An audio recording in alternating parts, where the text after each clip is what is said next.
nous vivons une période de rupture technologique qui bouleverse radicalement la communication d'information, quelle qu'en soit la nature, mais il y a des permanences. Déjà d'emblée, dans l'Antiquité, on savait que l'orateur est nécessaire à la cité. Cicéron définit dans De Oratore l'orateur par sa capacité à discerner la vérité et à mettre en lumière le sens de l'histoire. Traiter des affaires publiques là où il s'agit de convaincre une assemblée délibérante. Lors de la Révolution se pose immédiatement et naturellement le lien entre l'orateur et le pouvoir. Je cite, « Avez-vous des orateurs sous le sceptre des rois ?» demande Saint-Just. Non, le silence règne autour des trônes. Mais le glissement de l'art oratoire vers la propagande se fait sans difficulté. La propagande, je cite Wikipédia, est un concept désignant un ensemble de techniques de persuasion mises en œuvre pour propager par tous les moyens disponibles une idée, une opinion, une idéologie ou une doctrine pour stimuler l'adoption de comportements au sein d'un public cible. La propagande joue déjà un rôle majeur dans l'accession au pouvoir d'Auguste, l'empereur romain, en visant toutes les classes de la société. De tout temps, la propagande a été liée au pouvoir, par exemple en Angleterre pendant la période élisabéthaine, sous Louis XIV, ou bien entendu sous l'Empire en France, et encore plus comme moteur de toutes les dictatures. À côté et avec la propagande, il y a la rumeur. Juste deux exemples qui méritent d'être rappelés. Le pogrom de Strasbourg, où environ 2000 juifs furent massacrés, ils sont arrêtés le vendredi, brûlés vifs le samedi 14 février 1349. La rumeur était celle de l'empoisonnement des puits par les juifs. L'autorité municipale en fait protégeait les juifs contre un important impôt.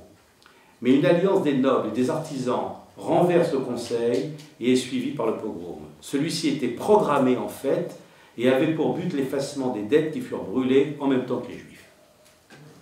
Cet exemple n'est pas très loin de celui de la rumeur d'Orléans, étudié par Edgar Morin. C'est une affaire qui se déroule en 1969 et la rumeur a pris de l'ampleur dans la France entière. Selon la rumeur, transmise de bouche à oreille, des jeunes femmes sont enlevées dans des cabines d'essayage de plusieurs magasins de vêtements de la ville, tous tenus par des juifs, en vue de se les prostituer à l'étranger dans le cadre de la traite des Blanches. Dans une version délirante, les souterrains allaient jusqu'à la Loire, où un sous-marin de poche attendait les jeunes clientes disparues pour les prendre en charge et les a livrées au Proche-Orient. Donc vous voyez, les rumeurs pouvaient être basées, pouvaient être complètement délirantes et se propageaient. L'imprimerie a été dès le début, avant l'Internet, une technique très puissante de propagation des rumeurs, avec, dès le début, ça a commencé tout de suite, avec les libelles, puis les mazarinades, puis les pamphlets de toutes sortes, mais c'est une histoire que je ne vais pas développer ici. Nous arrivons dans l'époque moderne, qui commence en fait presque en 1895. En 1895, Gustave Le Bon publie La psychologie des foules, où on y lit « L'âge où nous entrons sera véritablement l'ère des foules. Aujourd'hui, ce sont les traditions politiques, les tendances individuelles des souverains, leur rivalité qui ne compte plus, et au contraire, la voix des foules qui est devenue prépondérante. » En 2009, la psychologie des foules est choisie par Le Monde comme l'un des 20 livres qui ont changé le monde. La propagande et la psychologie des foules forment un instrument majeur lors de la montée des fascismes et du nazisme. Goebbels et Mussolini disent s'être inspirés de Le Bon et de Bernays. Et maintenant, je vais vous dire deux mots de Bernays. Édouard Bernays, né en 1891 et mort en 1995, est le neveu de Freud. Il publie en 1928 Propaganda, sous-titré sans aucune vergogne « Comment manipuler l'opinion en démocratie ». Véritable petit guide pratique, ce livre expose cyniquement et sans détour les grands principes de la manipulation mentale, de masse, ou de ce que Bernays appelait la fabrique du consentement. Comment imposer une nouvelle marque de lessive? Comment faire élire un président? Bernet assume pleinement ce constat. Les choix des masses étaient déterminants. Ceux qui parviendront à les influencer détiendront réellement le pouvoir. La démocratie moderne implique une nouvelle forme de gouvernement invisible, la propagande. Il est édifiant d'apprendre que la propagande politique au XXe siècle n'est pas née dans les régimes totalitaires, mais au cœur même de la démocratie libérale américaine. Bernet orchestra d'ailleurs, par exemple, au début de 1950, des campagnes de déstabilisation politique en Amérique latine qui accompagnèrent notamment le renversement du gouvernement du Guatemala, et cela main dans la main avec la CIA. Comment évalue-t-on qu'une propagande marche ou pas? Est-ce une question vraiment importante? Ce qui est en fait vraiment important aujourd'hui, c'est de constituer des corpus sociaux avec des pulsions inconscientes communes.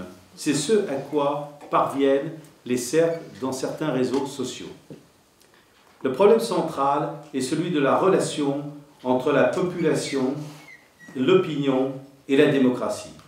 C'est de cela dont nous allons parler et qui constitue un engagement essentiel pour l'Union rationaliste. Je vous remercie.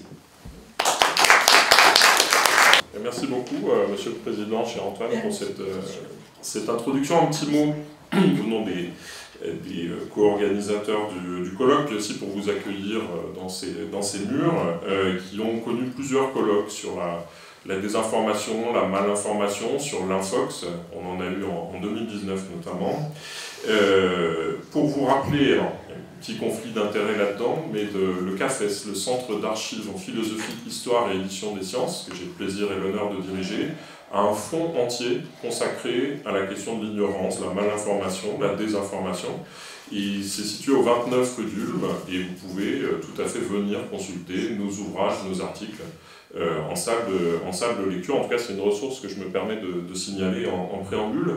Et peut-être, puisqu'on en est à faire un peu de publicité, vous avez dans la rotonde le numéro 204 de Raison Présente, que j'avais eu le plaisir de co-dirigé avec Michel Leduc, sur les cultures de l'ignorance, mais il était aussi déjà question de cette thématique de la malinformation et de la désinformation dans plusieurs des articles. Alors, effectivement, moi, je ne vais pas parler trop longtemps, puisqu'on va avoir le plaisir d'entendre un panel extrêmement relevé sur ces questions, mais peut-être je voulais partager avec vous en préambule des questions qu'on peut se poser sur cette notion de désinformation, qui est une notion épaisse, en fait. C'est-à-dire qu'elle est lourde de nombreux présupposés. Je n'ai pas toutes les réponses à ces questions, mais c'est pour ça que je vais être très intéressé et très curieux d'entendre les interventions aujourd'hui. Il est clair, et on a déjà des éléments avec le cadrage que vient de nous donner Antoine Triller, mais il est clair qu'il ne suffit pas de dire le faux pour désinformer. Si par exemple en me rasant le matin, je dis à voix haute que l'accélération d'un corps en chute libre est proportionnelle à sa masse, je dirais quelque chose de faux, mais il est peu probable que je désinforme qui que ce soit. Donc la désinformation, elle présuppose un public. Mais même ça, de dire le faux en public, c'est pas assez pour cerner la notion de désinformation. Il faut sans doute que ce public me tienne pour une source crédible dans son éducation, dans son apprentissage, pour prendre une décision.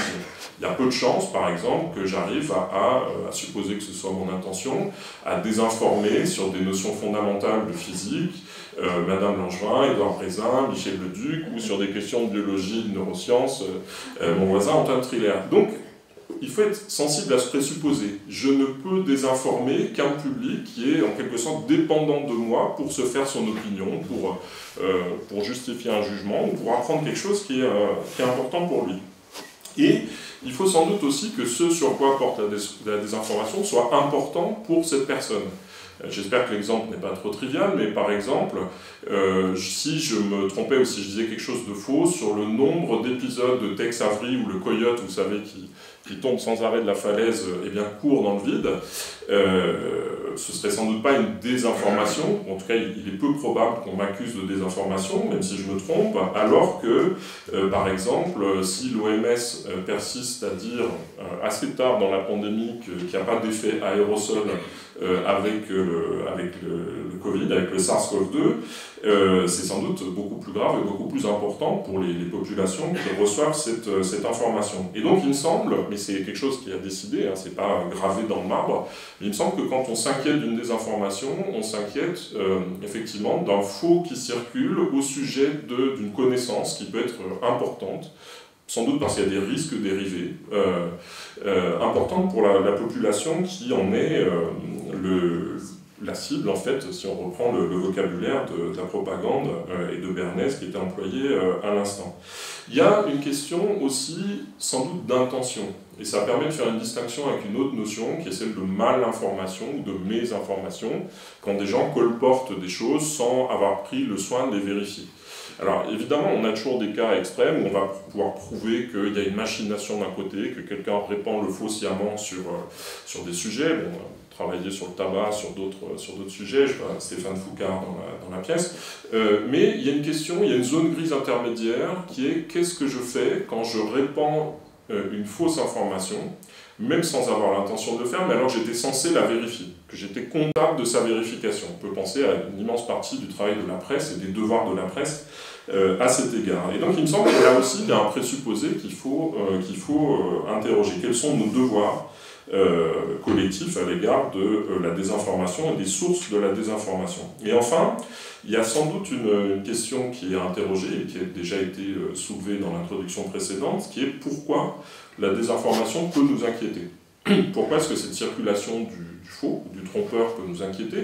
Alors elle peut nous inquiéter parce qu'on considère que la connaissance est un bien, je ne serais pas loin de souscrire à cette idée, ou parce que le faux nous expose à plus de risques, mais je pense qu'il faut être prudent quand on examine cette notion de la désinformation, parce que la tentation, ce serait de croire que collectivement, nous ne faisons pas des choses parce que nous sommes encore désinformés, parce que nous n'aurions pas l'information, la connaissance vraie, et on voit que sur la question du climat, par exemple, même s'il y a encore de la désinformation, nous avons toutes les connaissances fiables dont nous avons besoin, et pourtant les comportements n'ont pas forcément changé avec toute la profondeur que ça mériterait. Alors voilà, je voulais modestement vous partager mes propres interrogations, et je pense que j'aurai un certain nombre de réponses, de stimulation dans la journée, avec évidemment un focus d'abord, un accent sur l'information, la désinformation sur les sciences. On parlera des circuits de la désinformation cet après-midi, et des fronts et des frontières de la désinformation.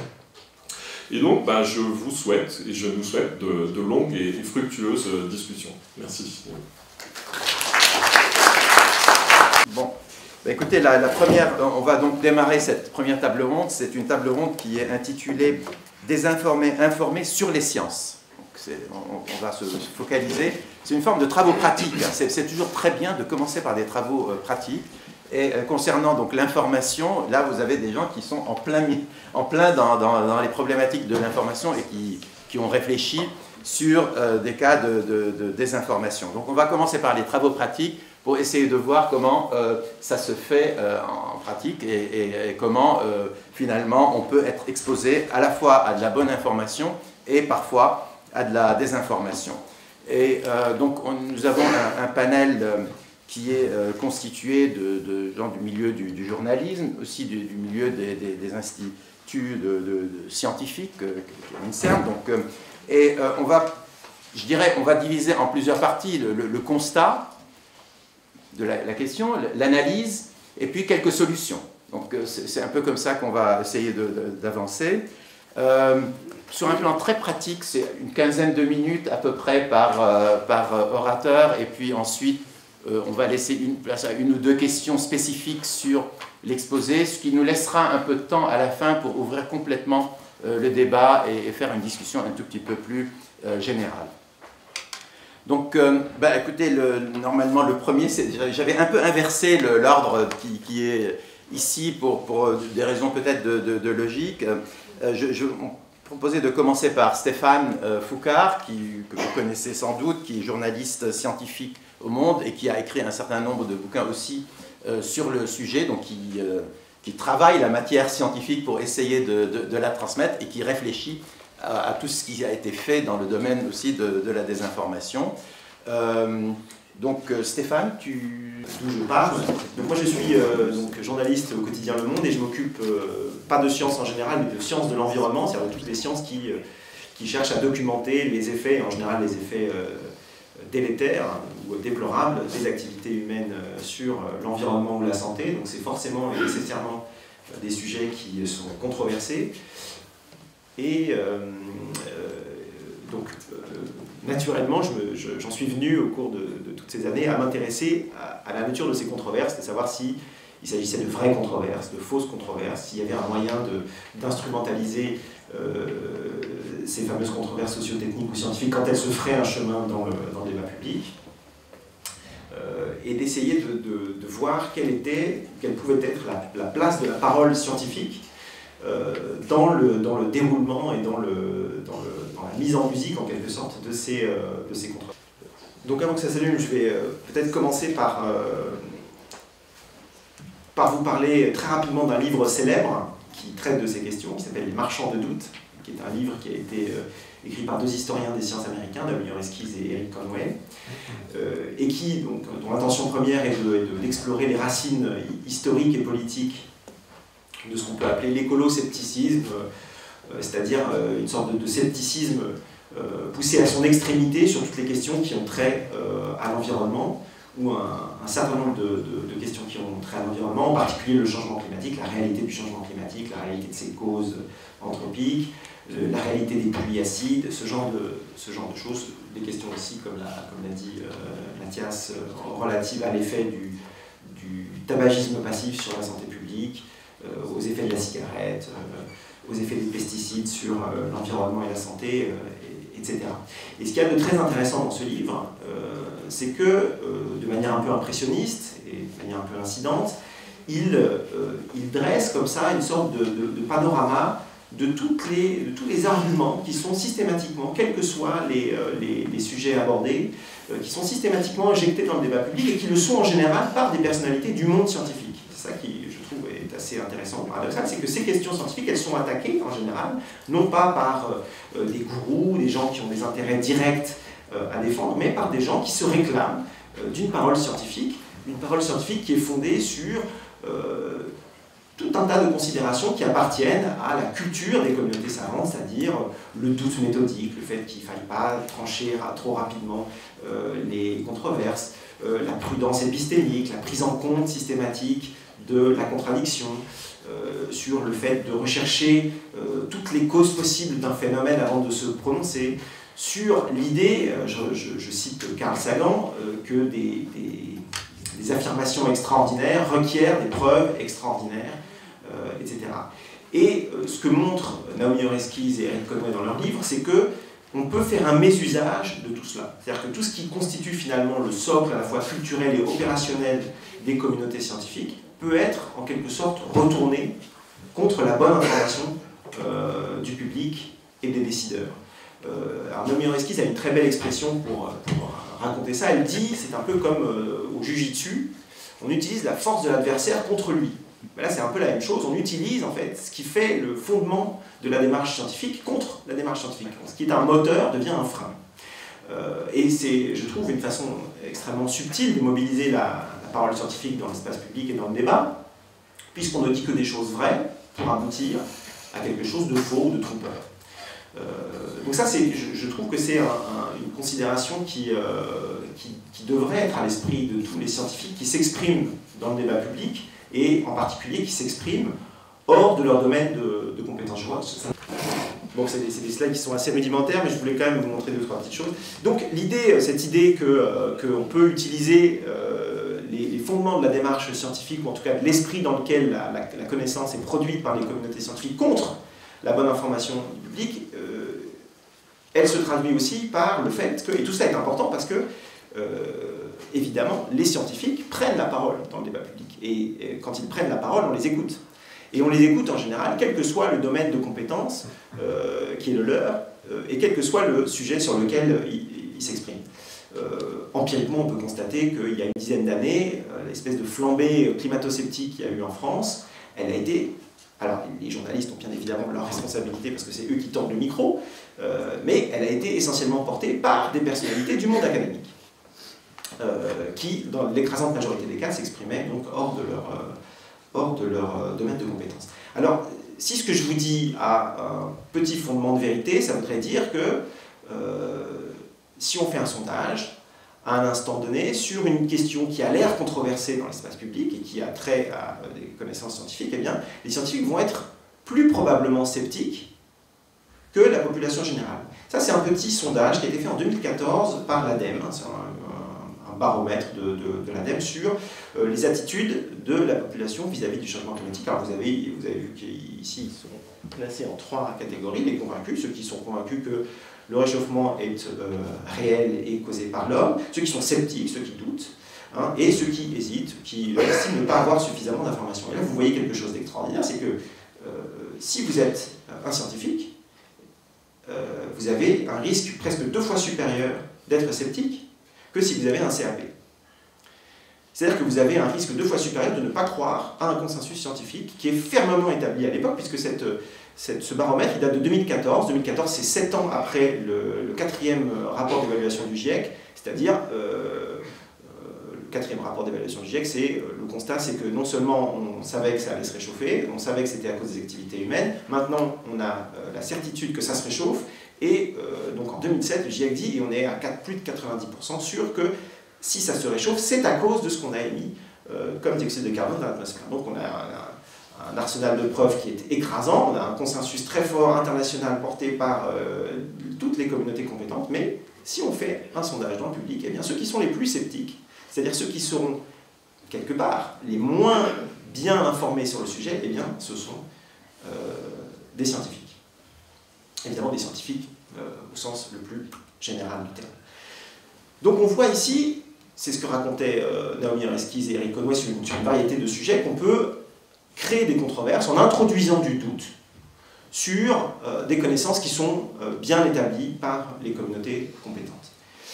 Et ces dernières années, on voit apparaître un autre phénomène qui travaille la fabrique de l'opinion de manière de plus en plus forte, c'est finalement le mécanisme symétrique qui est de fermer, de trancher les controverses sur des sujets qui sont débattus par les communautés compétentes, en s'appuyant sur, non pas sur cet arsenal dont je vous parlais ici, et, qui est très bien décrit par Naomi Oreskes et Eric Conway, mais sur la réglementation. Et on a tout un tas, aujourd'hui, de controverses sociotechniques, ou de controverses scientifiques, qui ont trait à des produits réglementés. Et là, le panorama change complètement, puisque les produits réglementés sont mis sur le marché au terme donc de l'application d'une réglementation, c'est-à-dire de la loi. Et cette réglementation, elle prend des formes qui sont des formes scientifiques ou techniques dans une variété de situations, dans tout ce qui rentre dans les chaînes alimentaires, les plastifiants, les pesticides, les additifs, tout ce qu'on met dans l'alimentation est d'une manière générale réglementé, donc obéit donc à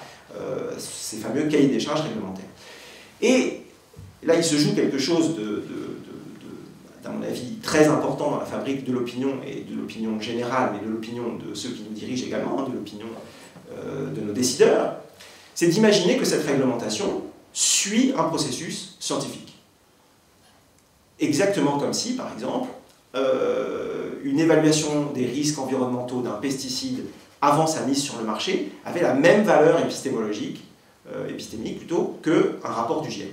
Ce qui est absolument faux. Et c'est ça qu'il faut bien avoir à l'esprit. C'est une autre façon de mal utiliser la parole scientifique et l'autorité de la science dans le débat public, c'est de croire que la réglementation, c'est la science. Alors c'est faux, je parle sous le contrôle bienveillant de Robert Barouki. Il y a une diversité de situations dans lesquelles eh bien, la science académique, elle dit même parfois le contraire de ce que dit la science réglementaire. Et il y a aussi une diversité de situations dans laquelle la science réglementaire ignore plus de 90 ou 99% de ce qui est publié sur un sujet dans la littérature scientifique. Donc il y a une diversité d'exemples dont on pourra peut-être parler au cours de la discussion, mais c'est vraiment quelque chose qui marque les controverses sur ces sujets. J'ai encore un peu de temps? Oui. Voilà. Dans ces histoires, les agences d'expertise publique, hein, on connaît tous, hein, au niveau européen, l'EFSA, aux États-Unis, l'EPA, la FDA ou l'ANSES en France, ces agences créent non seulement le cadre réglementaire ou remplissent le cadre réglementaire dans lequel elles sont censées fonctionner, mais elles créent aussi de la connaissance et elles communiquent. Et elles sont des vecteurs d'information, des vecteurs de communication qui sont souvent compris comme l'expression de consensus scientifique par la communauté scientifique élargie, qui ensuite relaie ces messages, cette opinion dans l'espace public, dans les médias. Et on retombe sur finalement une situation qui ressemble à celle qui est décrite par Naomi Oreskes et Eric Conway, où finalement des scientifiques, en s'exprimant à la marge ou à l'écart de leur domaine de compétences, participent finalement à la mauvaise information du public, en général avec la complicité de journalistes, hein, bien sûr, mais il n'en reste pas moins que souvent le point de départ est une parole à tonalité scientifique, ou en tout cas qui est entendue comme telle par le public. Alors je ne peux pas évidemment vous dire ça sans vous donner quelques exemples, parce que sinon vous n'allez pas me croire, vous aurez raison d'être sceptique. Je vous donne juste deux exemples, moi, qui me semblent intéressants, d'exemples de controverses qui ont été dénouées depuis. Le cas du bisphénol A, donc, tout le monde connaît maintenant, qui est un plastifiant qui est utilisé très largement, auquel 95% de la population occidentale est exposée, et qui, il y a une quinzaine d'années, est arrivé comme ça dans l'espace public, dans les médias, comme un sujet controversé. Les gens avaient peur des effets du bisphénol A sur la santé, en particulier la santé des nourrissons, puisque c'était un produit qu'on retrouvait dans les biberons, en plastique, etc.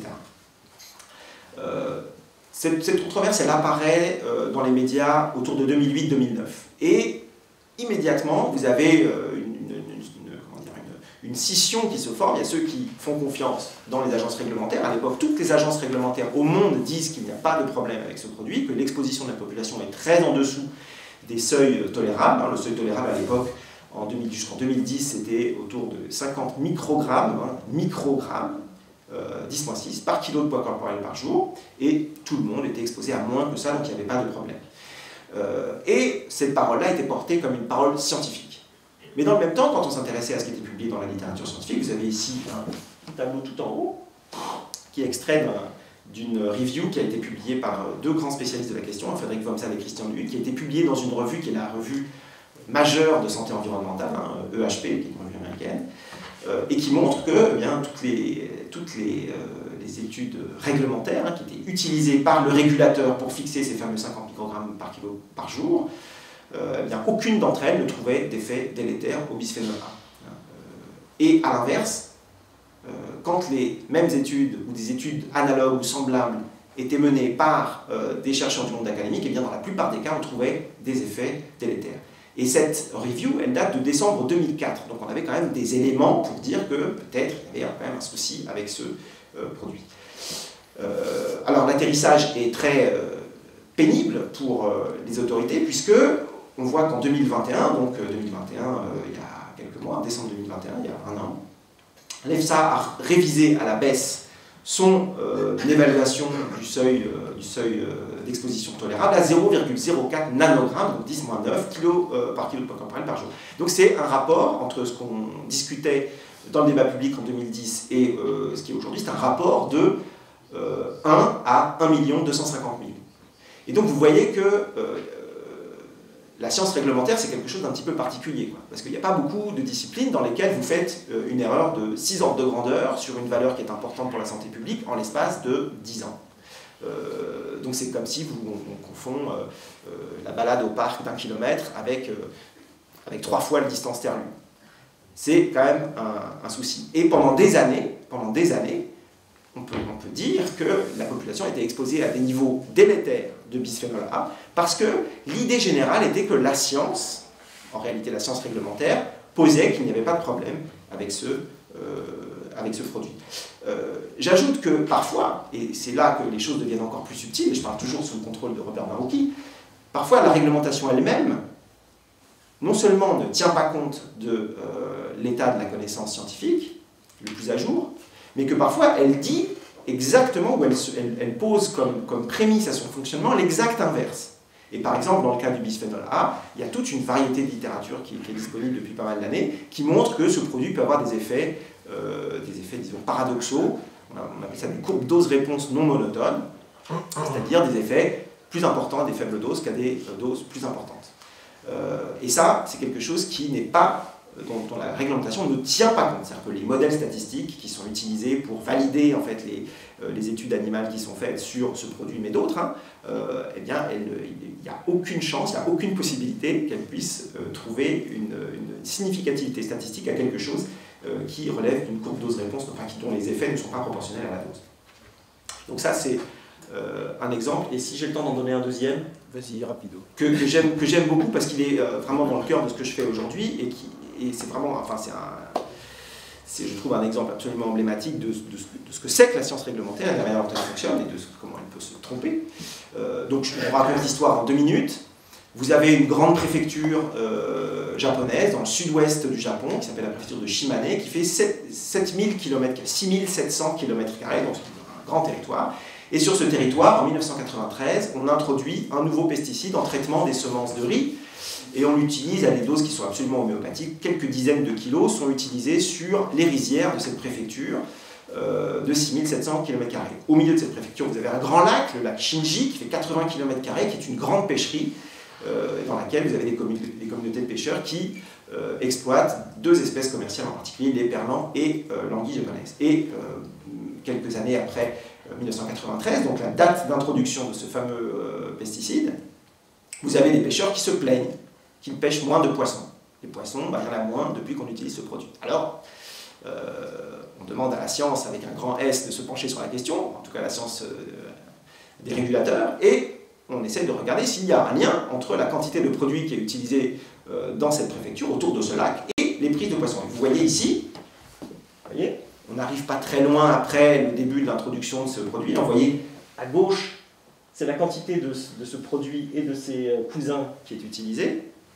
Donc vous voyez qu'on commence en 96 avec très peu de produits, c'est quelques dizaines de kilos, pour aller jusqu'à plus de 2 tonnes quelques années plus tard. Et juste à côté, vous avez, sur la même plage de temps, les prises de pêche des perlans et d'anguilles. Et vous voyez que vous pouvez prendre le problème de n'importe quelle façon. Si vous avez juste ces données-là, vous ne pouvez pas conclure que ces fameux pêcheurs ont raison et qu'ils ont raison de se plaindre de l'utilisation de ce produit. Il n'y a aucune corrélation entre les prises de pêche que vous avez à droite et l'utilisation réelle de ces produits que vous avez à gauche. Donc ça, c'est tiré d'un papier de 2019 qui a été publié par Science, des chercheurs japonais qui ont repris les données historiques de capture de pêche, de qualité des eaux et d'utilisation de ces fameux néonicotinoïdes, enfin des cousins de l'imidaclopride. Sauf que, voilà, c'est ça qui est publié quand vous avez toutes les données. C'est-à-dire que vous n'avez aucun effet progressif, vous n'avez pas d'effet dose-réponse progressif, linéaire, que les régulateurs aiment bien utiliser pour faire des évaluations de risque. Vous avez le passage radical d'un état d'équilibre à un autre, où vous avez, avant même 1993, des prises de pêche qui totalisent plusieurs centaines de tonnes de poissons par an, et immédiatement après 1993, un effondrement radical, avec quasiment rien pour les perlans, et une baisse substantielle de l'ordre de 80% pour les anguilles. Et donc vous voyez qu'à partir des instruments de la science réglementaire, vous ne pouvez pas donner une information scientifiquement juste sur une situation comme celle-là. Bon, j'en finis rapidement. En théorie, on se dit, quand on est scientifique, que chaque information est pertinente, elle doit être utilisée dans l'évaluation du risque, c'est comme ça que ça marche. Si une information elle est solide, publiée dans la littérature, elle devrait avoir droit de citer, ça n'est pas le cas.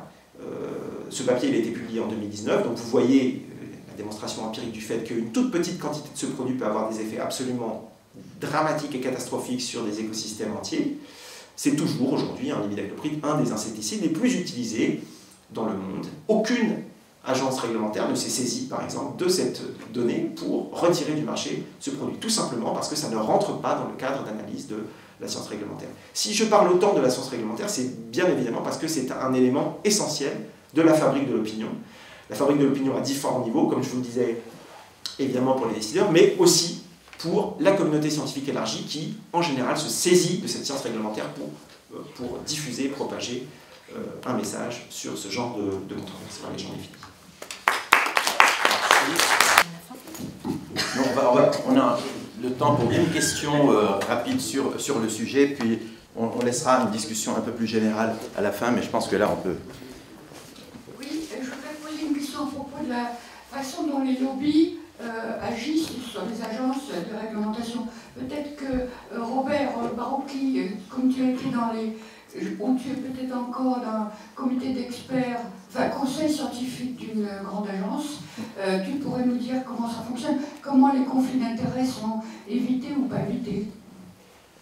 C'est presque une autre question, si je peux me permettre. C'est presque une autre question. Il y a évidemment des lobbies. Je ne suis pas très au courant parce que moi je suis au conseil scientifique. En général, on n'est pas dans les comités, disons, qui décident d'un certain niveau. Mais bon, il y a eu des tas de livres sur les lobbies. Mais là, je pense que ce que Stéphane montrait, c'est que finalement, tout en utilisant des données scientifiques dans les agences, on peut être à côté, et la raison, c'est un peu historique, c'est que quand on a créé les agences, ce qui était quand même une excellente nouvelle quelque part, parce qu'il n'y avait rien avant, on a créé des agences, l'accord était que quand un industriel voulait développer un produit, il voulait à peu près savoir quels sont les tests qui allaient être utilisés, qu'il devait souvent d'ailleurs financer lui-même, pour que ça passe là-bas. Et les industriels n'avaient aucune envie de voir une liste illimitée où voilà, ils voulaient qu'il y ait des tests bien précis sur tu développes ça, tu passes par cette... Donc ils ont développé des tests à l'époque et qui ont mis énormément de temps à évoluer. Cela dit, dans ce que tu as dit, à la fin, puisque l'EFSA a changé sa dernière valeur, là, elle a descendu de 100 000, la toute dernière, donc 100 000 fois, ce qui est énorme, c'est simplement parce qu'ils ont tout d'un coup pris en considération des données venant du milieu en fait académique, un peu en dehors des tests traditionnels, ce qui fait que cet exemple il est intéressant parce qu'il montre que quand on ne prend pas l'ensemble des données scientifiques, on se plante, mais il est intéressant pour dire aussi ça commence à avancer quelque part. Donc je ne sais pas s'il y a lieu d'être un peu plus optimiste, Stéphane. Oui, moi je pense qu'il y a lieu d'être un peu plus optimiste, même si en général les problèmes se déplacent aussi, c'est-à-dire qu'on avance sur certaines substances et puis bon, sur d'autres on est un petit peu en retard. Pas toujours pour les mêmes raisons. Par exemple, là aujourd'hui, ce qui inquiète beaucoup les toxicologues, c'est tous les perfluoroalkyliques et ce genre de produits qui ne sont pas des produits réglementés au sens, par exemple, de ce qui entre dans la chaîne alimentaire, comme des plastifiants, etc., qui étaient des produits qui ont été développés sans publicité par des industriels aux États-Unis. Donc voilà, donc les problèmes se déplacent et par exemple, pour ces fameux perfluoroalkyliques, eh bien, si on prend les seuils sanitaires qui sont posés dans la directive européenne de 2020 sur la qualité de l'eau, eh bien, on voit qu'ils sont déjà 400 000 fois supérieurs aux seuils sanitaires qui viennent d'être publiés par l'agence américaine, l'EPA. Donc vous voyez qu'en fait, on est confronté à une matière qui se laisse très très peu domestiquer par la science telle que nous on la conçoit comme quelque chose où finalement les données parlent d'elles-mêmes, où finalement c'est assez simple, ça devrait être simple de dériver comme ça des valeurs de sûreté. En fait, c'est beaucoup plus compliqué que ça. Tu veux poser une dernière ? Oui, une dernière, je pense que ça serait utile quand même de bien montrer comment on passe de la science à la réglementation. Il y a des agences entre les deux. J'imagine que qui siègent dans les agences, il doit y avoir des scientifiques, comment ils sont, pourquoi ces scientifiques-là ne sont pas les mêmes que les autres. Enfin, il y a toute une sociologie là qui serait intéressante de comprendre, parce que pour le public, effectivement, c'est pas par hasard si le public estime que la réglementation est validée par les scientifiques. C'est ça qu'il faut casser. C'est ce mur que je pense que tu n'as pas eu le temps, mais ça serait intéressant. Non, c'est évidemment passionnant. D'abord, je veux surtout dissiper un malentendu. Je ne dis pas que les agences sont corrompues. Je dis que le cadre réglementaire dans lequel ces gens travaillent induit un certain nombre de choses qui relèvent de ce que je vous racontais sur le hiatus qu'il peut y avoir parfois entre la science académique et la science réglementaire. Mais il ne s'agit pas de corruption au sens classique du terme. Il s'agit de gens qui appliquent les cahiers des charges, qui appliquent la loi, tout simplement. C'est aussi simple que ça. Et la loi, elle vient des politiques. On est dans un système un petit peu autorotatif, circulaire, où les politiques disent « Ah, mais moi, je me fie à la science, je me fie à ce que disent mes agences. » Et puis les agences disent bah, « Nous, on applique la loi. » Et la loi, elle est votée par ceux qui disent qui se... Enfin, vous voyez, c'est un peu un cercle vicieux, quoi. Mais c'est essentiellement un problème légal. D'ailleurs, parfois, c'est écrit en toutes lettres. Hein. Je vous recommande la lecture d'un rapport de l'ANSES sur les SDHI, donc une autre classe de pesticides qui fait toujours débat.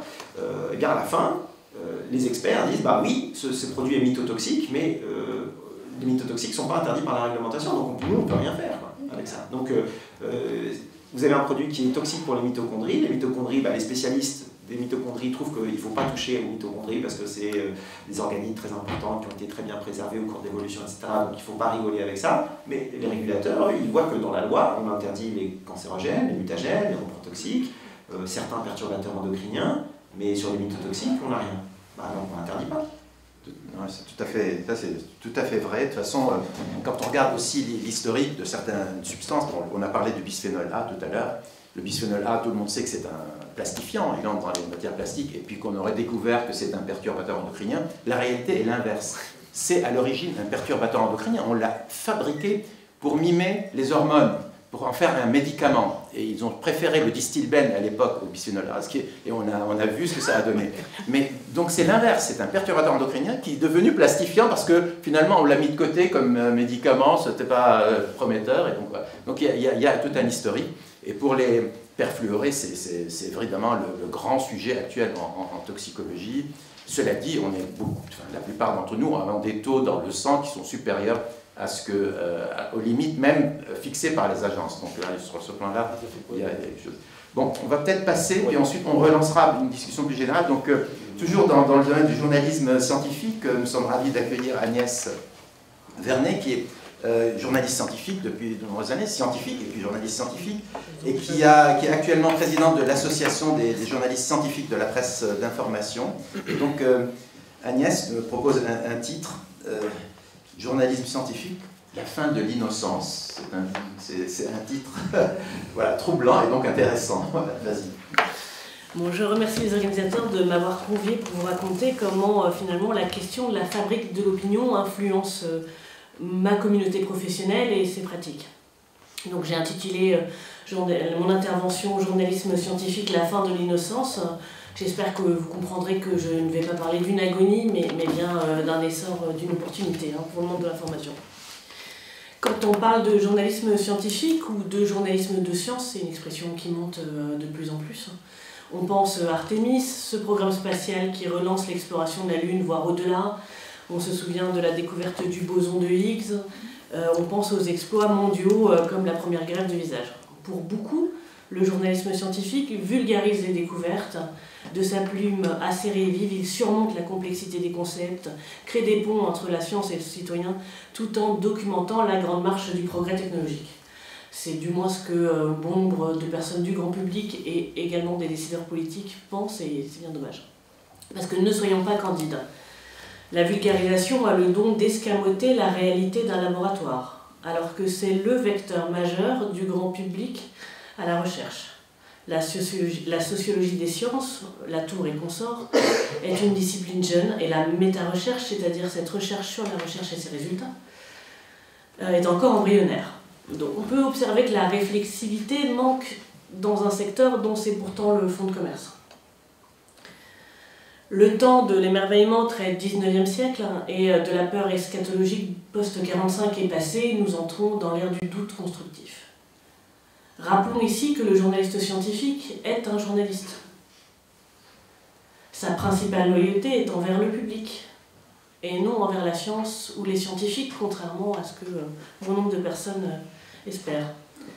Il est donc légitime, le journaliste, pour interroger la manière dont les sciences fonctionnent, et ce ne sont pas des objets purs et détachés du monde irrigué d'intérêts économiques, idéologiques ou politiques dans lequel nous vivons.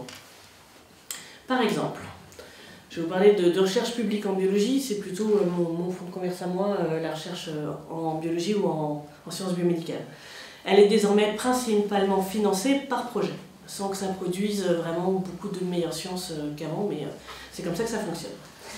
Le choix des projets recevant des subsides dépend d'axes de politique publique, forcément.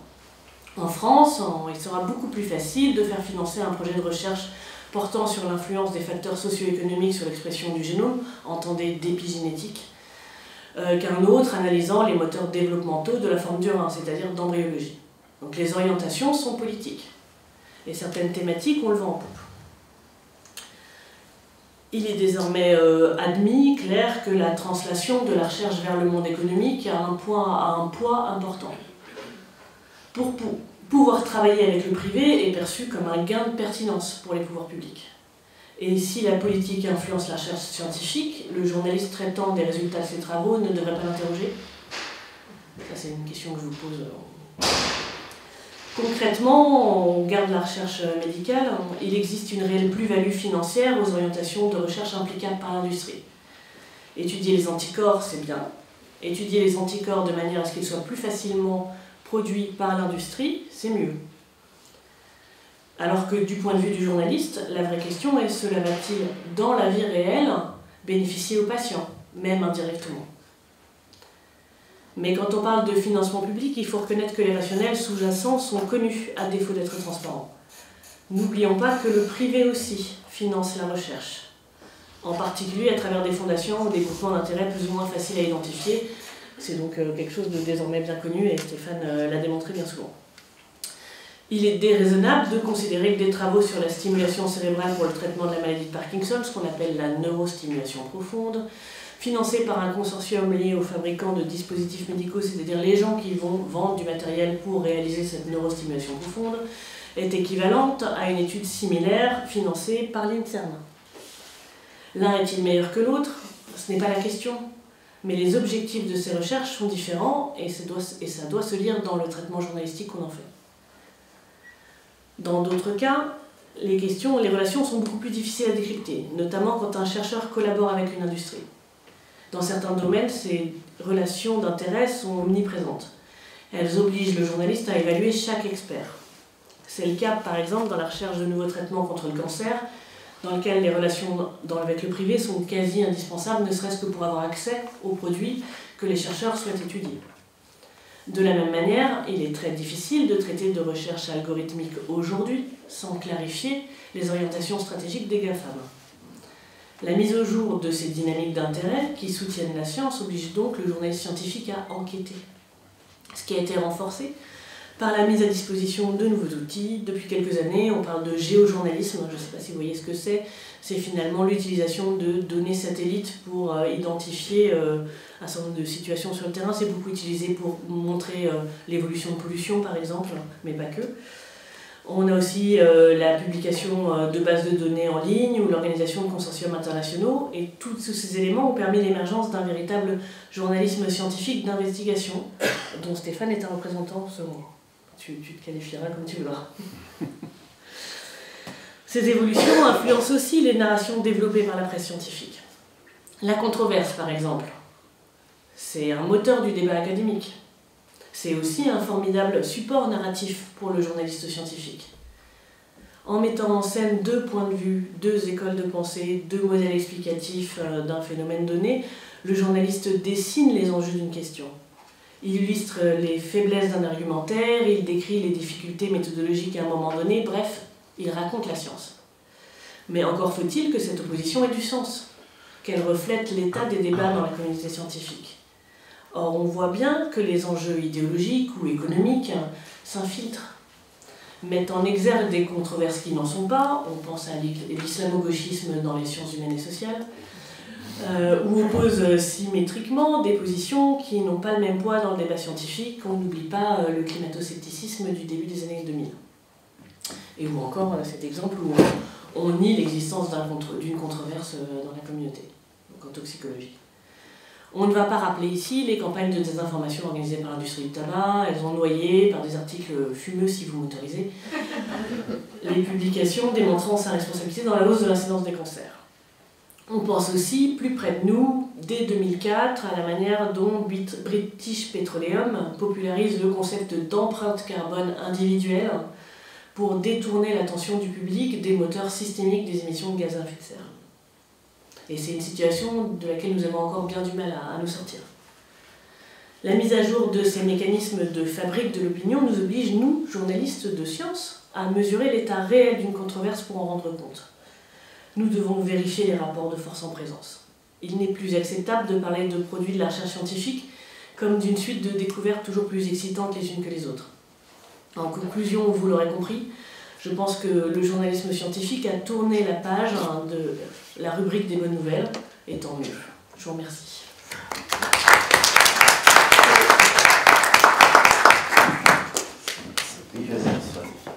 Moi, j'ai une question très très brève à poser par rapport à ce que vous avez dit sur le rôle des journalistes, parce qu'il y a une fabrique de la controverse.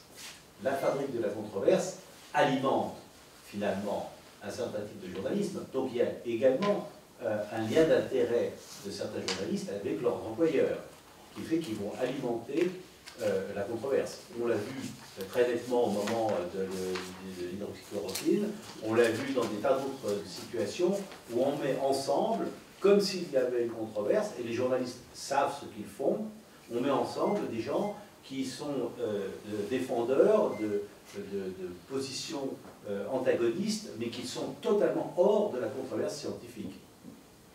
Alors, je pense que le journalisme est finalement un métier assez encadré par un certain nombre de chartes déontologiques. Hein, et si des médias, des journalistes, des chaînes d'information continues choisissent de sortir de ce cercle-là, on peut peut-être estimer qu'ils ne font pas de journalisme.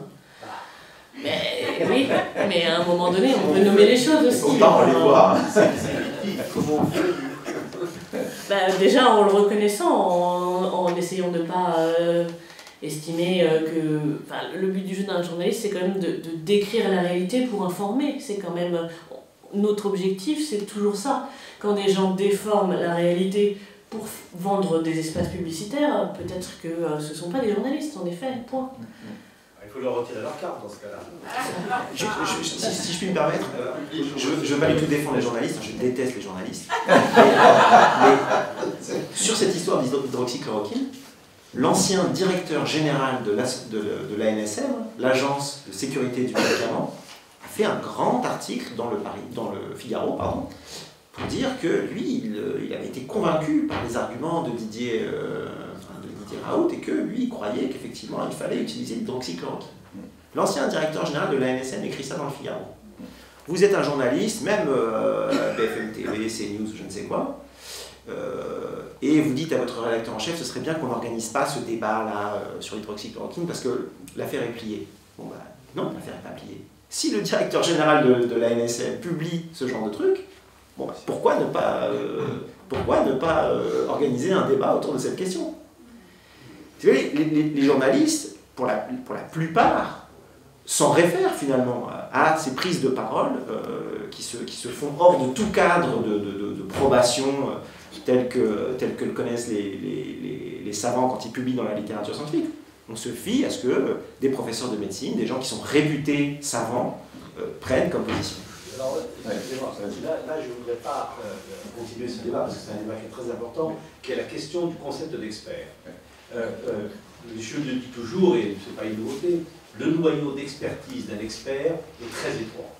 Et très vite, pour cette personne qu'on va appeler expert, il y a autour un halo où il a une opinion qui est parfois bien fondée, et puis très rapidement, nous avons l'opinion de l'expert, et non plus l'expertise de l'expert. Et donc c'est un élément à contour flou, un expert. L'expertise est un contour flou, et c'est là où il y a un véritable problème, c'est-à-dire qu'est-ce que c'est qu'un expert? Et de ce point de vue, je crois qu'il y a une véritable réflexion à avoir pour tout le monde, pour reconnaître quel est le lieu d'expertise de l'expert lui-même. Et non pas le fait qu'il se déclare comme expert. Souvent, alors on parle des médecins, du monde médical, etc. Là, c'est là où on voit les effets les plus frappants de ce phénomène, où on va dire le professeur machin, expert du cancer, alors qui connaît un cancer bien, il ne connaît pas tous les autres. Voilà. Je dis juste ça comme ça. Non, mais je pense que ce qui est bien dans ce débat, c'est qu'on ne... Bon, on pourrait parler des lobbies, etc. Bon, mais on parle de, en fait, intrinsèquement, par la réglementation d'une part, la notion d'expert, quel est le bon expert, quel est le bon journaliste, etc. Dans notre milieu de scientifiques et de journalistes, intrinsèquement, il y a des éléments qui font qu'on n'a pas la bonne information, qu'on peut se tromper. Et je pense que c'est très très bien de se pencher sur nos propres soucis. On va continuer donc la table ronde, et puis il y aura du temps pour la discussion générale, donc ne soyez pas trop frustrés. Donc avec cette fois un aspect peut-être des solutions proposées peut-être par des établissements. Donc Karine Delrieux, qui est directrice de la communication à l'INSERM, qui est aussi au cabinet donc, du PDG de l'INSERM, que je connais depuis très très longtemps. Et donc Karine qui va peut-être nous parler de comment donc un institut comme l'INSERM essaie de trouver des solutions à ce type de problèmes et des informations. Merci beaucoup. Effectivement, on a essayé, je vais beaucoup vous raconter en quelques mots comment on a vécu la crise, nous, à l'INSERM, ce qu'on a essayé de faire et le bilan qu'on en tire. Mais avant les solutions, les problèmes. Les problèmes ont été nombreux pour nous tous. D'abord, les problèmes du citoyen lambda, que nous sommes tous à la fin de notre journée, qui ont été pendant la crise une angoisse folle, une inquiétude quotidienne, une envie irrépressible d'avoir des réponses claires sur ce virus, la maladie, les complications, les modes de transmission, voilà, tout ce qu'on ne savait pas, pour partie ce qu'on ne sait pas encore. Donc nous, déjà à l'INSERM, on s'est rendu compte que se mettre à hauteur de ces angoisses et du citoyen, ça allait nous demander beaucoup de changements, beaucoup d'efforts.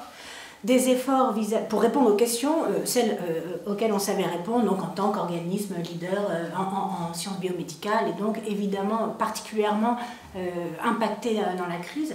Dans sa mission, outre de produire de la science et des solutions scientifiques, dans sa mission d'information du public aussi. Et on a eu un problème, le problème numéro 1 qu'on a eu, c'est un problème de rythme, de tempo. Et là, je me tourne vers mes collègues journalistes. Je suis contente aussi, j'espère qu'on pourra échanger sur cette question tout à l'heure. C'est qu'on s'est rendu compte que nous n'avions aucune réponse intéressante à apporter aux questions des journalistes, et derrière eux, derrière les questions des journalistes, les questions des gens en fait. Pourquoi? Parce qu'on ne savait pas répondre dans les temps.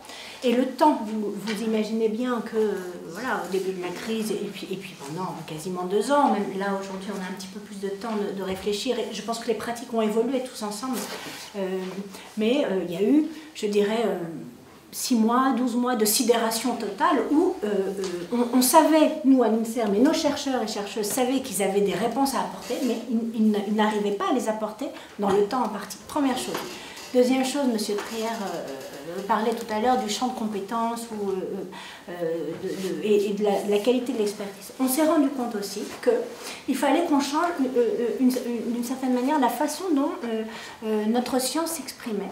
Parce qu'elle avait tendance à s'exprimer sur un champ de compétences un petit peu plus large que le champ réel de la personne interviewée. Je parlais pas mal de médias. C'est une mauvaise habitude. On l'a tous, et en fait, on s'est rendu compte que là, il fallait particulièrement mettre l'accent sur le fait que quand on proposait une réponse par un de nos chercheurs ou une chercheuse d'INSERM sur un sujet, à un journaliste qui nous a posé la question, il fallait indiquer de quoi il était responsable en termes de thématiques scientifiques, ce sur quoi il pouvait répondre et ce sur quoi il ne pouvait pas.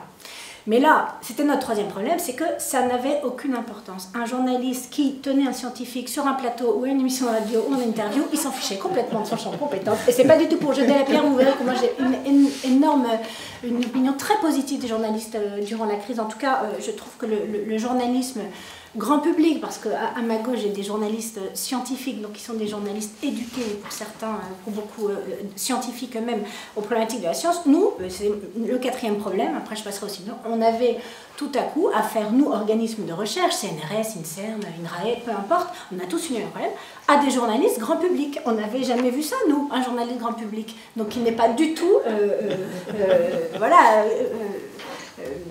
expérimenter sur tout ce que vous avez indiqué, monsieur, la méthode, le doute, etc. C'est pas son problème. Donc BFM, CNews.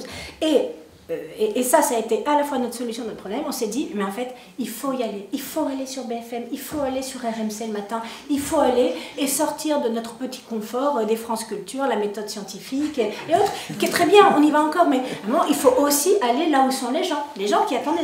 Voilà, je vous brosse un tableau un peu humoristique, mais vraiment, on l'a vécu dans notre recherche, j'allais dire, et nos 5000 chercheurs ont vraiment, pardonnez-moi la trivialité, mouillé la chemise pour répondre à tous ces problèmes. Donc, notre problème, c'est un problème de tempo.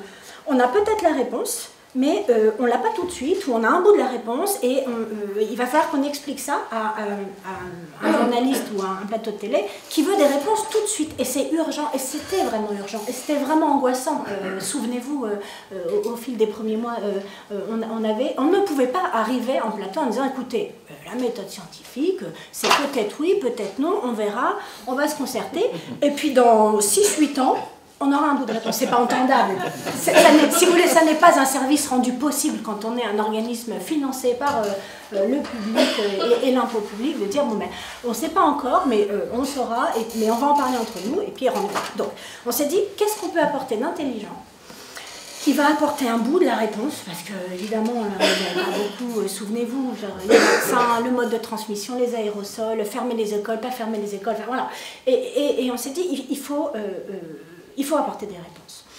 Il faut dire ce qu'on ne sait pas, il faut dire ce que l'on sait, il faut dire ce que l'on pense savoir dans 2 mois, il faut dire ce que les autres en pensent, et essayer en fait, et on s'est rendu compte qu'apporter une réponse, c'est déjà être présent, faire l'état des lieux de ce qui pouvait se dire, et projeter aussi un petit peu les gens sur comment la science comptait avancer sur ça. Deuxième chose, on s'est dit, nos chercheurs et chercheuses, et ils avaient bien raison, ils étaient quand même très angoissés à l'idée de se retrouver en plateau, en radio, avec une partie de la réponse, et monsieur l'a très bien dit tout à l'heure, sur un champ particulier, face à des gens qui de toute façon allaient vous demander, alors les masques on met pas, alors les écoles on les ferme pas, et en fait, il n'y a aucun de nos chercheurs qui savait ça, parce que ce sont des décisions publiques qui sont issues, et vous l'avez très bien décrit aussi, de tout un tas de choses, parfois qui fonctionnent, parfois qui dysfonctionnent, on avait certes des modélisations, enfin, on avait plein de choses, mais on n'avait toujours qu'une part. Tout ça pour vous dire que nous, on a essayé 2 choses. Un, d'être là, d'être au rendez-vous. Alors, c'est pas toujours facile, mais de ne pas se cacher derrière le fait qu'en fait, comme on n'a pas la réponse exacte à la question exacte qui nous est posée, on va pas pouvoir aller sur BFM. En fait, on s'est dit, il faut que la science se montre. Et qu'elle se montre aussi sur son vrai visage, et vous l'avez dit, qui est aussi celui du doute, mais qui quand même peut apporter une parole intéressante, apaisante parfois. Deuxième chose, on s'est dit, il faut que notre science, elle arrive à se mobiliser plus vite. Et donc je vais vous parler de 2 impulsions qu'on a souhaité faire donc, à l'INSERM, appuyées par la direction générale et son PDG, et dans mon équipe communication. La première, c'est qu'on a essayé de traiter aussi les questions par où elles arrivaient, donc bien entendu, vous l'avez compris, les réseaux sociaux. On en a parlé en introduction, c'est le lieu de tous les mots, mais le lieu de tous les possibles aussi. Donc on s'est dit, nous, notre parole de nos chercheurs et de nos chercheuses, c'est ce qu'on a de plus précieux, il faut qu'elle arrive par ces voies-là. Et donc on a mis au point une petite série de vidéos qu'on a appelée Canal Détox, vous voyez l'intention, qui part à chaque fois d'une rumeur, d'une mésinformation, d'une question toute bête qu'on a entendue dans le public et via nos réseaux sociaux, et où on réfléchit avec un chercheur, tu connais bien le principe. Oui, et on réfléchit à un chercheur sur ce qu'on peut dire. Donc ça peut être, est-ce que l'ARN messager modifie notre génome? Est-ce que l'artémisia est vraiment bien contre le paludisme? Est-ce que les régimes détox, ça marche? Est-ce que vous imaginez voilà, les questions en santé, elles sont nombreuses, on en a tous hein, en tant que simple citoyen. Et donc on a lancé ces petites vidéos avec à chaque fois une question d'opinion publique, une réponse de chercheur, mais qu'on a essayé de faire sous un format ludique, un peu piquant, un petit peu dans les formats actuels, en se disant qu'on allait essayer de toucher un petit peu plus large. Donc on en est aujourd'hui, donc on a lancé ça un tout petit peu avant la crise, bien nous en a pris, et donc on a surtout accéléré le tempo. On a aujourd'hui des vidéos, des billets réguliers, des émissions dans les médias que nous faisons, Canal Détox, donc on a créé en fait ce qu'on estime être un label un petit peu INSERM de réponse au grand public, qui aujourd'hui ont été vus par, quand on cumule, un peu plus de 5 millions de personnes. Donc, première forme de réponse, de la rapidité, des réseaux sociaux, et puis un petit peu de rythme. La deuxième chose qu'on a réalisée, c'est qu'on a réalisé que la parole publique, donc organisme public l'INSERM, et la parole scientifique, c'était un peu la double peine aujourd'hui. Qui n'a pas de méfiance vis-à-vis de ce qui vient de la parole publique, et qui n'a pas de méfiance, ou en tout cas de doute vis-à-vis de la parole scientifique? On s'est dit, on part de ça, nous.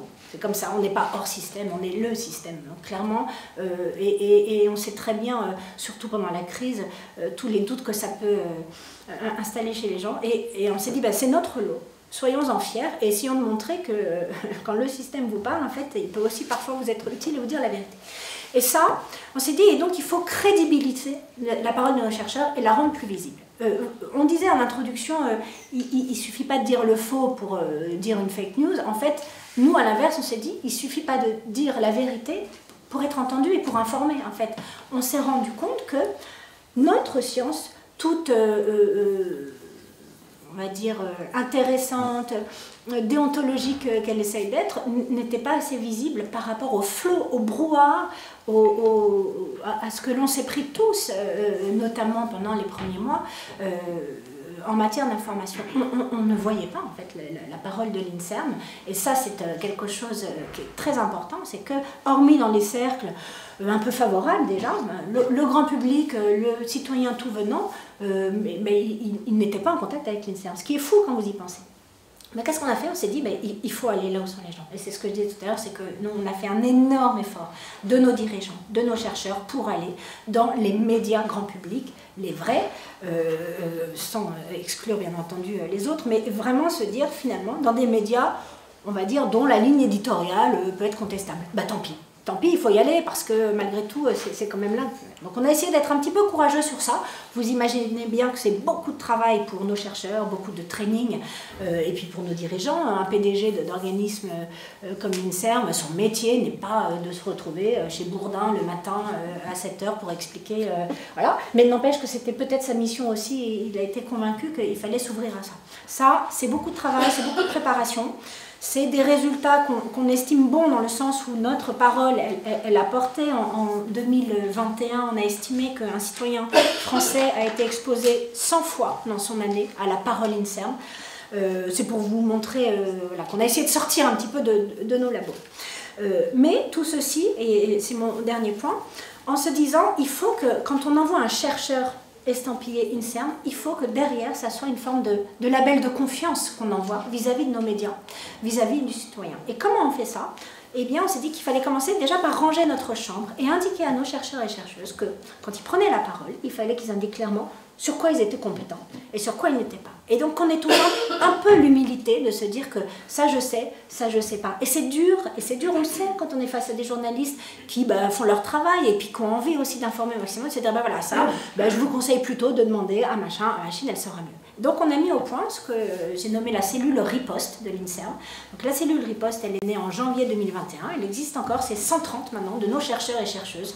INSERM, je dis INSERM, mais en fait, vous savez qu'avec la mixité de notre recherche, ils sont aussi pour beaucoup CNRS, universités, voilà, tout le monde est bienvenu.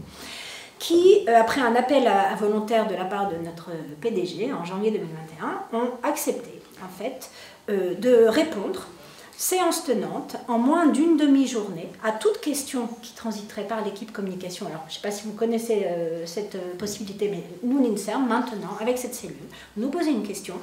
Dans la demi-journée, vous avez une réponse INSERM. Et qu'est-ce que ça veut dire pour les 130 chercheurs qui ont accepté de faire partie de cette cellule riposte? C'est que quand on les appelle, avec l'équipe, on dit, voilà, il y a cette question, je prenais l'exemple de l'Artemisia sur le paludisme, il y a eu beaucoup de choses sur ça, mais voilà, vous imaginez bien tout ce qu'on peut nous demander. Vous êtes compétent sur le sujet, est-ce que vous acceptez de produire une réponse écrite, d'aller en plateau, etc., où que vous soyez, parce que bien entendu c'est dans toute la France, y compris en Outre-mer, et de laisser quelques heures votre travail de chercheur pour faire un autre travail qui est celui d'informer correctement. Donc on en a 130, c'est pas fini, et vraiment nous on est très très reconnaissants parce qu'on s'est rendu compte à quel point nos chercheurs et nos chercheuses en fait bouillaient d'envie. À la fois de dire le vrai, peut-être de redresser le faux, parce que nous parlions de l'hydroxychloroquine. On ne va pas s'éterniser, mais on en a entendu quand même beaucoup. C'était dur de se contenir, et finalement, peut-être qu'il y a eu un petit retard au démarrage de la part des grandes institutions. Je crois qu'on peut tous faire notre mea culpa. Nous, on le fait volontiers à l'INSERM en disant on a peut-être mis un peu de temps à réagir aussi sur quand c'est faux et qu'on le sait, il faut peut-être le dire, même si on n'a pas tous les éléments, il faut peut-être aussi indiquer que ça, on ne le sent pas quand même, qu'il n'y ait pas des formulations très scientifiques, mais voilà. Donc, mais passé cette sidération, et moi je voudrais saluer aussi les médias quand je trouve, moi je dirais, vers la rentrée, vers le septembre 2021, clairement changer leur pratique aussi, en acceptant l'idée qu'ils allaient attendre 3 heures de plus, mais du coup ils auraient une réponse INSERM ou CNRS, etc., par quelqu'un dont on sait, puisque dans notre cellule riposte, on leur demande de décliner vraiment leur champ de compétences, leur zone d'intérêt de façon très très précise, que voilà, quand on arrive à mettre en relation, et ben, si c'est la bonne personne, ils auront voilà, une réponse INSERM qui peut-être vaut un peu plus que monsieur machin qui a 28 000 followers certes, mais enfin qui n'a pas forcément l'ensemble du collectif INSERM derrière lui. Et dernière chose, la conclusion, nous, la décision qu'on a prise, c'est que la controverse, la méthode, le doute, on se le gardait pour nous. Pour nous, entre nous, communauté scientifique élargie, parce que ça n'est pas possible. On a vu le tort que ça a fait, le brouhaha que ça a ajouté au brouhaha, finalement la non-utilité que ça a ajouté au désespoir de tous ces mois que nous avons tous passés à ne pas savoir vraiment ce que pensait la science. On ne savait pas, parce que la science manifestement pensait plusieurs choses, et puis surtout il y avait des voix, certaines très fortes, qui, manifestement, n'avaient pas reçu l'agrément du collectif. Donc on s'est dit, nous, en fait, on ne parle que quand on sait que la plupart de la communauté est d'accord avec l'assertion qui vient. Donc on a essayé, vous l'avez compris, d'être à la fois un petit peu courageux, de sortir de nos précarés, et très prudent dans ce que nous avancions en essayant comme d'habitude, mais un peu plus que d'habitude, de se confronter à nos collectifs de chercheurs. Donc voilà, la cellule riposte, fake news, je vous en ai parlé, donc des vidéos, et surtout un livre que je remets avec joie à mes camarades de tablée, donc produit par l'INSERM. Donc ça c'est un livre, il est vendu 14 €, on en est à la 2e réimpression, ça fait plaisir de se dire qu'on est capable aussi de produire quelque chose pour le grand public, qu'un ensemble, il n'y a pas que du Covid, hein, il y a aussi de la santé féminine, de la détox, de l'environnement bien entendu. C'est un livre qui se veut familial, qui se veut pour traîner sur la table basse, lisé par tous, et qui se fait une petite collégation de tout ce qu'on sait, tout ce qu'on a relevé comme rumeur et tout ce que l'INSERM peut dire. Ça c'est un objet, voilà, en vente, un livre c'est normal que ça vale, mais l'ensemble des informations en fait sont disponibles gratuitement sur le site inserm.fr. Je vous dis ça parce que c'est important aussi quand on essaye de se dire bon mais il faut qu'on rende service nous au grand public, bien sûr de ne pas mettre une barrière de prix. Voilà, le bilan. Je peux pas je voudrais pas donner le sentiment qu'on est dans un satisfait site. Qui peut être satisfait de l'état dans lequel ressort la parole scientifique après 2 ans et demi de pandémie, mais nous on essaye en tout cas de sortir de chez nous avec les autres organismes, hein, là je vous parle de l'initiative INSERM, c'est normal, mais on n'est pas les seuls à faire les choses, et puis d'être au service des gens. Ça veut dire quoi? Ça veut dire qu'il n'y a pas de saute question, et même quand on n'a pas toute la réponse, on va essayer d'expliquer des choses qui vont faire au moins avancer le cheminement, mais on essaye de quitter en fait une forme de forme professorale, de dire attendez, je vais vous expliquer comment marche la science, et ensuite je vais peut-être écouter votre question. Non, on va écouter votre question, on va vous dire que bah, peut-être ça on sait un peu, etc. Et ensuite, si on a le temps, et si c'est possible, si l'émission, si le plateau, si l'interview le permet, expliquer, distiller un tout petit peu de comment la science peut fonctionner. Mais à la fin, donc on a essayé d'inverser aussi les postures. Voilà en résumé, je suis à votre disposition bien sûr pour compléter et polémiquer, j'espère. Merci beaucoup Karine. Merci. Quand un chercheur scientifique de l'INSERM parle à un journaliste, il parle au nom de l'INSERM ou il parle en son nom? Merci de ta question, Robert. Alors, bon, la communauté scientifique est libre et à l'INSERM, tout le monde est libre de ce qu'il veut. Bon, moi je suis le département communication, donc il y a toujours un petit côté policier dans l'affaire. En fait, ouais, non, les chercheurs sont libres, bien entendu. De toute façon, ça c'est même pas la peine.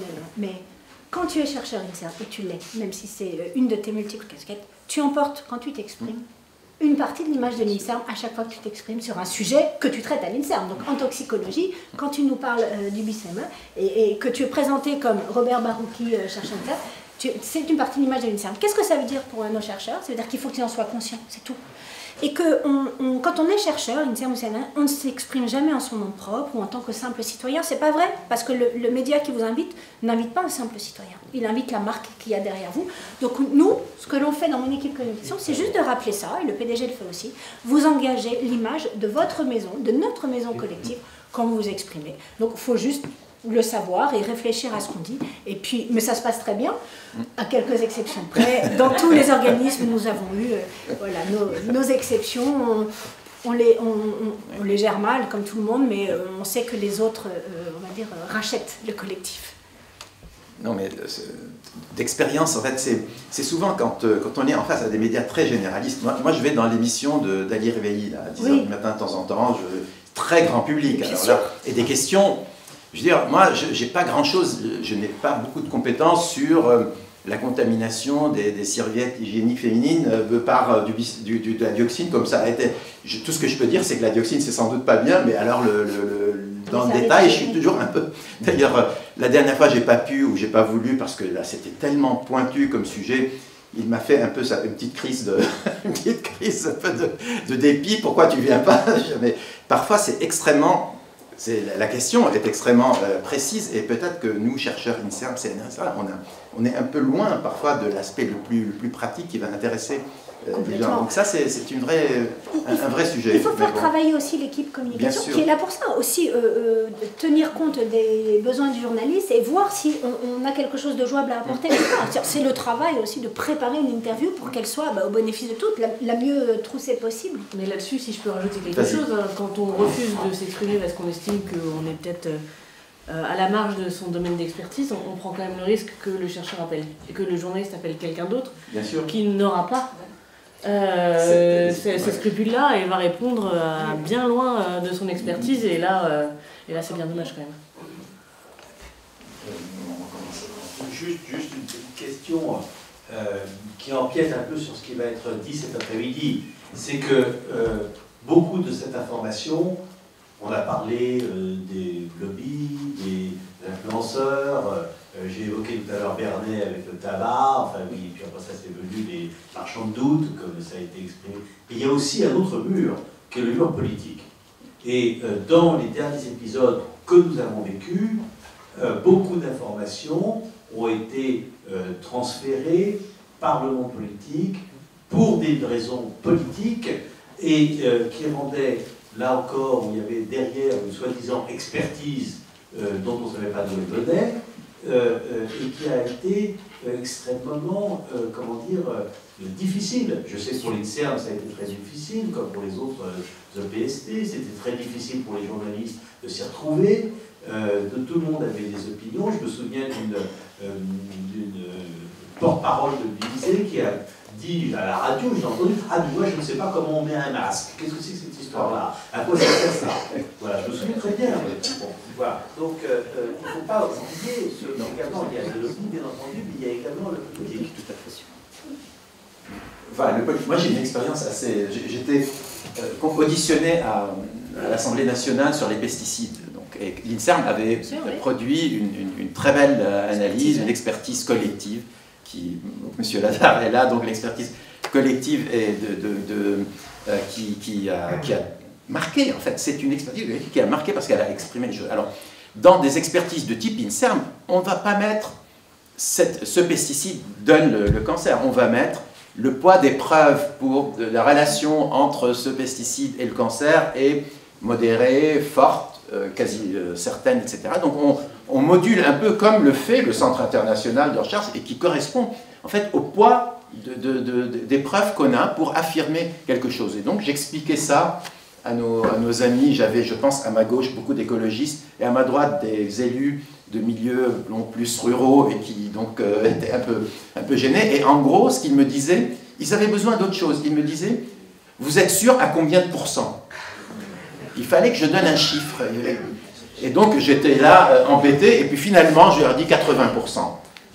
Pourquoi? Parce qu'il y a eu 8 méta-analyses qui ont dit la relation est vérifiée, et 2 méta-analyses qui disaient qu'eux, ils ne trouvaient pas statistiquement que c'était vérifié. Donc je dis, je suis sûr à 80%, ce qui a contenté certains, parce que 80% c'est pas mal, mais il laissait un peu d'espoir à d'autres. Donc c'était assez... Mais la communication vis-à-vis des politiques, c'est un sujet aussi. C'est un sujet pas évident, parce que c'est lié à la communication vis-à-vis des citoyens, c'est un peu différent, parce que là, il y a d'autres enjeux qui rentrent en jeu.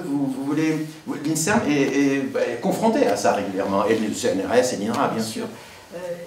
Nous, on essaye d'aller au-devant, donc l'effort dont je vous parlais vers le grand public, on l'a fait vis-à-vis des parlementaires et du personnel politique.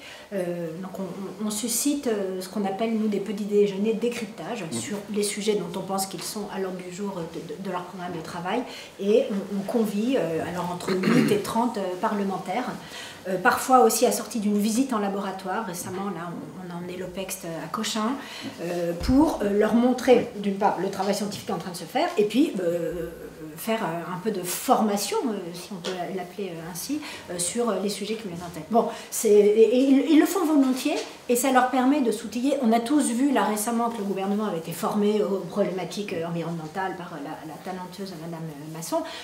Nous, à notre petit niveau, on essaye régulièrement de faire ça. Bon, ça suffit pas forcément, et on essaye aussi, à l'inverse, que la science et notre expertise ne se fassent pas instrumentaliser. On a bien vu sur la Covid qu'il y a ce que l'on dit, puis après ce que d'autres en font. Mais ce que d'autres en font, ça n'est plus notre problème.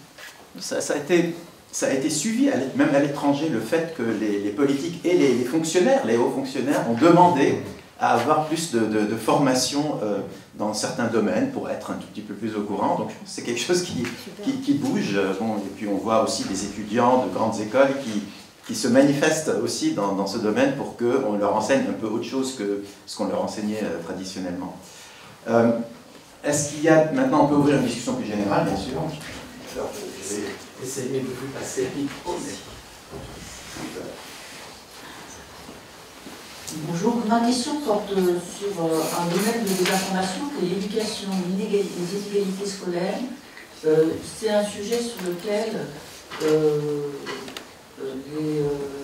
il y a une vraie connaissance en France, et pourtant les sociologues qu'on voit dans le grand public généralement ont des discours un peu simplistes qui ont tendance à renforcer le sentiment d'autoréalisation. Vous êtes condamné, vous êtes des perdus parce que vous n'avez pas réussi à aller en milieu secondaire, et qui n'expliquent pas dans le détail des mécanismes complexes qui sont à la fois sociologiques et psychologiques, qui expliquent ces inégalités qui sont pourtant connues. Est-ce qu'il y a une explication là-dessus? Est-ce que vous avez travaillé sur le sujet, ou est-ce que je suis un peu trop loin des habitudes des sujets que vous avez l'habitude de porter? Merci. Moi, je veux bien un peu vous donner mon éclairage à moi. Moi, je ne traite pas de sciences de l'éducation, mais du point de vue de l'association des journalistes scientifiques français, on a un peu le sentiment que quand on touche aux sciences sociales dans le débat public, on en oublie un traitement scientifique, et qu'on va avoir justement ce que vous décrivez, une discussion d'opinion, alors qu'on pourrait aller chercher, là aussi, il y a des sociologues, il y a des gens compétents, il y a des gens avec des expertises qui pourraient enrichir le débat. Et donc je me demande, en vous écoutant, si on n'est pas face à ce genre de situation. Oui.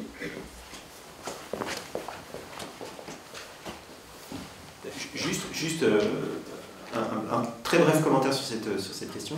Moi, j'observe que la presse, d'une manière générale, ne couvre pas l'actualité scientifique des sciences humaines et sociales, et elle ne couvre pas non plus l'actualité scientifique sur la recherche, par exemple, en économie, quoi. Quelque chose de très étonnant, quoi.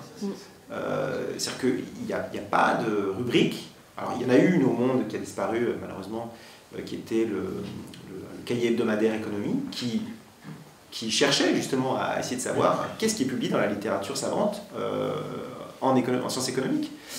Et depuis la disparition de ce cahier, malheureusement, ça a à peu près totalement disparu du paysage. Et il faut lire en fait les chroniques invitées ou les tribunes des chercheurs, qui sont parfois publiées dans les journaux, pour avoir une idée de ce qui se passe dans la littérature savante sur le sujet. Ou le prix Nobel, quand il y a un prix Nobel. Ouais, voilà. C'est comme malheureusement certaines disciplines comme la chimie par exemple, qui on en parle quand il y a le prix Nobel, on explique pourquoi il a eu le Nobel, mais sinon l'actualité est très très peu suivie. Et je n'arrive pas à comprendre pourquoi. Tout à fait. Alors l'actualité a été prise en main un peu par des chaînes d'information, entre guillemets, qui invitent des gens et qui ont tendance à favoriser les gens qui sont les plus provocateurs et probablement les moins sachants. qu'est-ce qui peut être fait pour que les bons scientifiques aillent sur les chaînes? Il faut renverser les actionnaires de ces chaînes.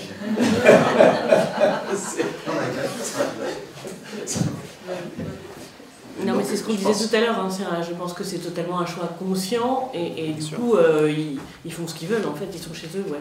Oui.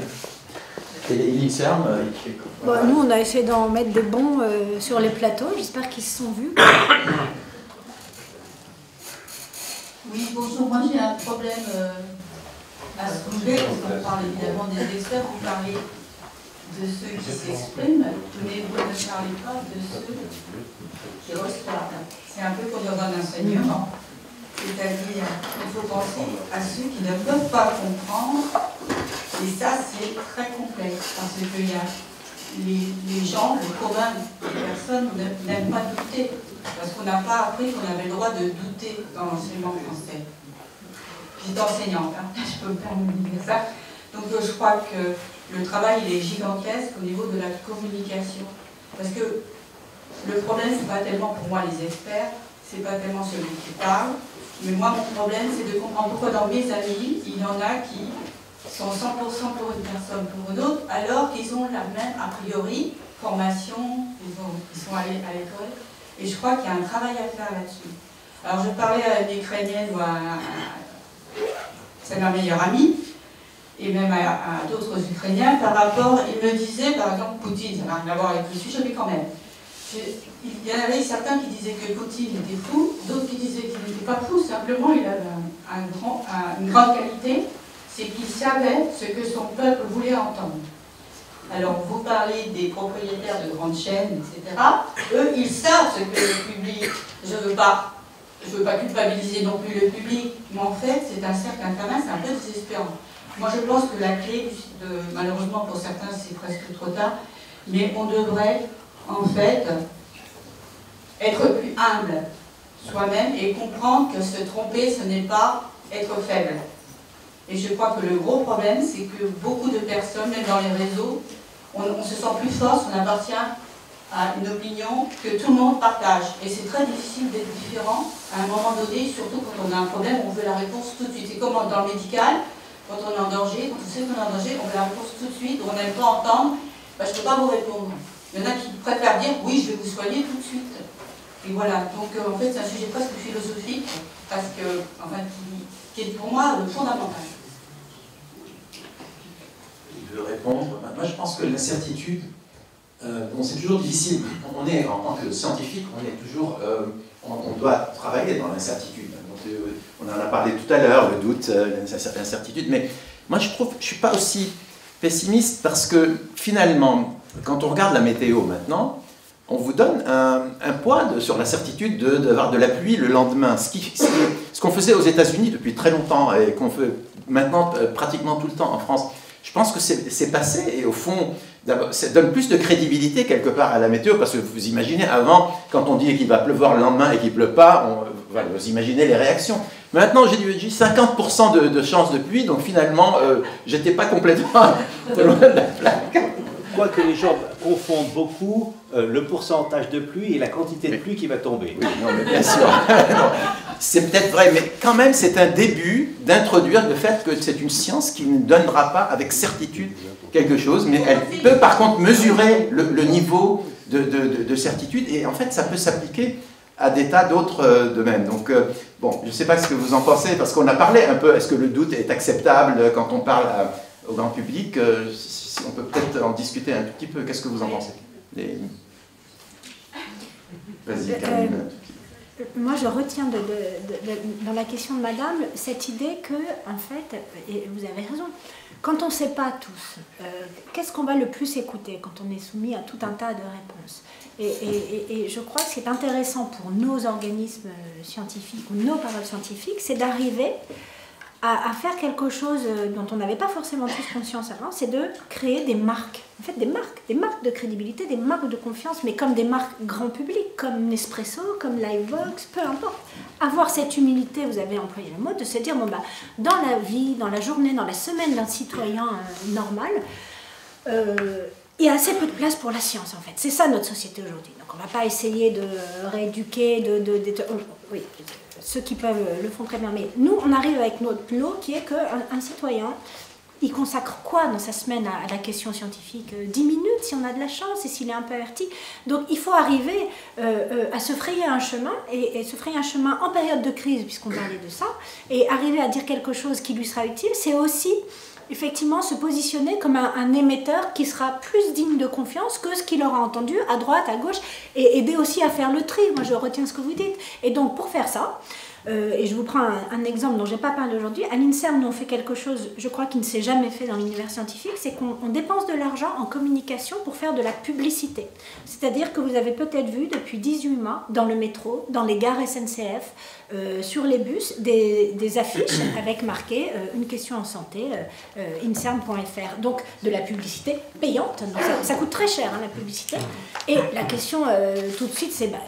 Il ne faut rien mettre de l'argent dans vos labos, en fait. Maintenant, en fait, bien sûr qu'on met de l'argent dans les labos, mais ça aussi, créer cette marque solide qui est le fruit de notre travail collectif et qui dit à quelqu'un, vous avez une question en santé, bah, peut-être préférez d'aller tapoter sur insem.fr ou le compte Twitter que sur un autre.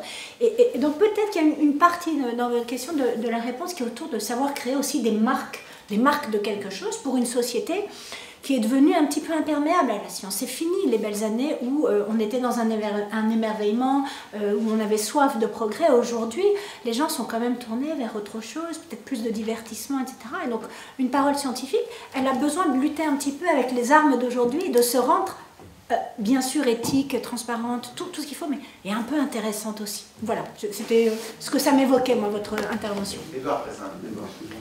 Oui, nous sommes passés un peu vite de Naomi Oreskes et Conway, donc, qui signalent les Philippe Joris et al., qui ont une influence très pernicieuse sur nous. Nous sommes passés très vite aux agences chargées des réglementations, comme si en quelque sorte il y avait une continuité entre Philippe Morris et les agences de réglementation. Autrement dit, s'il est absolument indispensable pour la presse de comprendre quels sont les mécanismes ou les lobbies sous-jacents, là, la presse a un rôle indispensable à jouer. Est-ce qu'elle ne participe pas à une remise en cause systématique et complète de la parole des experts? Il n'y a plus d'experts de nos jours, et nous sommes quand même dans une situation où le doute l'emporte très systématiquement, et à force de douter d'absolument tout, je me demande si on comprend quoi que ce soit. Donc j'aimerais bien votre avis à ce sujet. Peut-être Stéphane. Comme je le disais, hein, il y a effectivement un raccourci un petit peu rapide entre Philippe Morris et les agences réglementaires. Il ne s'agit pas du tout de les mettre sur le même plan. Il ne s'agit pas du tout de dire que les lobbies filtrent les agences réglementaires. Je ne crois pas du tout que ce soit le cas, ou en tout cas pas toujours le cas. Ça peut arriver, hein, ça arrive toujours d'ailleurs. Mais je crois qu'en termes de fabrique de l'opinion, je crois que ce sont des phénomènes qui... je pense que ce sont des phénomènes qui ont des formes de lien. Oui. Je vais juste prendre un exemple. Alors oui, on doute beaucoup aujourd'hui de la parole des experts, mais quelque part, toute l'actualité récente nous incite à la méfiance. Aujourd'hui, si on regarde ce qui s'est passé au cours des 20 dernières années aux États-Unis, la plus grande catastrophe, toute catégorie confondue, qui a frappé cette société, c'est la crise des opioïdes. La crise des opioïdes, elle naît à la fin des années 90 par une décision réglementaire de la FDA qui est d'autoriser l'oxycontine en traitement des douleurs chroniques. Cette seule décision réglementaire a fait au moins 1,5 million de morts en 20 ans. Et donc, quelque part, les agences réglementaires, par quelques petites faillites qui ne sont pas la norme, qui restent l'exception, mais qui ont des répercussions parfois considérables, non seulement sur la couverture journalistique qui va être faite de ces histoires, mais aussi sur le fonctionnement même des sociétés. Les conséquences de la crise des opioïdes aux États-Unis sont absolument incalculables. là on compte des morts, mais ça ne recouvre pas du tout l'ensemble des conséquences de cette situation. C'est des millions d'Américains qui sont tombés en dépendance, c'est le marché de l'emploi qui est dévasté, qui n'a jamais été dans un état pareil depuis une cinquantaine d'années. C'est une catastrophe absolument totale. Donc évidemment qu'à un moment donné, la presse a aussi ce devoir d'interroger, parfois un petit peu vigoureusement, la rigueur ou l'intégrité de certaines décisions réglementaires, surtout quand il est évident, parce que n'importe qui peut s'en rendre compte, que ces décisions réglementaires, elles sont en contravention avec ce qui est publié dans la littérature savante. Donc je ne crois pas du tout qu'il faille jeter le bébé avec l'eau du bain et comparer les agences réglementaires à Philip Morris, mais il s'agit, et c'est évidemment un exercice complexe, parce qu'on se rend bien compte quand on est journaliste que quand on met en cause la parole de certains experts sur certaines décisions, eh bien ça va avoir des effets en cascade sur toutes les autres décisions qu'ils vont pouvoir prendre. Et là on a vu par exemple, moi j'ai eu le malheur d'écrire un livre il y a quelques mois justement sur la désinformation scientifique, etc. Et je me suis rendu compte sur les réseaux sociaux que ce livre était brandi comme un étendard par les anti-vaccins. J'étais pas très content. Bravo. Et évidemment que ce sont des dégâts collatéraux de notre activité, et il faut effectivement essayer de mesurer la balance bénéfice-risque quand on... Je vais prendre un exemple très récent. Il y a peu de temps, j'ai tourmenté ma voisine de droite avec une histoire d'un chercheur INSERM qui a été licencié, fait très rare, pour insuffisance professionnelle, et il a été licencié à 10 mois de la retraite. Bon, vous comprenez bien, moi je ne suis pas membre de l'INSERM, mon métier c'est d'informer, je suis informé de cette histoire, je trouve ça intéressant. Et il se trouve que ce chercheur travaillait sur les effets délétères des programmes de dépistage mammographique pour lutter contre le cancer du sein. Et qu'il prétendait que, sans trop de publications à l'appui d'ailleurs, que c'était une source de cancer. Donc, moi j'étais quelque part fondé à dire c'est un peu bizarre de virer un chercheur pour insuffisance professionnelle à 10 mois de la retraite, et de fait je trouve ça toujours problématique, en tout cas ça pose question. Et en même temps je me rendais bien compte que si je publiais une histoire sur ce sujet, j'allais induire des comportements, en tout cas induire potentiellement des comportements d'évitement des dépistages mammographiques qui allaient avoir probablement peut-être un impact sur la santé publique. Évidemment, c'est une responsabilité que je ne souhaite pas du tout prendre, je ne suis pas du tout sûr de moi, je ne suis pas un spécialiste, je n'ai pas d'idée très précise sur ce que raconte ce chercheur, d'autant plus que ça n'était pas publié. Donc j'ai renoncé à publier cette étude. Donc on n'est pas, enfin en tout cas moi et les gens qui travaillent avec moi au journal sont dans cet état d'esprit, on n'est pas des pirates non plus à essayer de traquer l'expert, les conflits d'intérêts, non, on essaye de proportionner en fait notre couverture de ce qui apparaît parfois comme des problèmes d'expertise à l'effet que ça peut avoir dans la vie réelle, parce que c'est finalement de ça qu'on est comptable.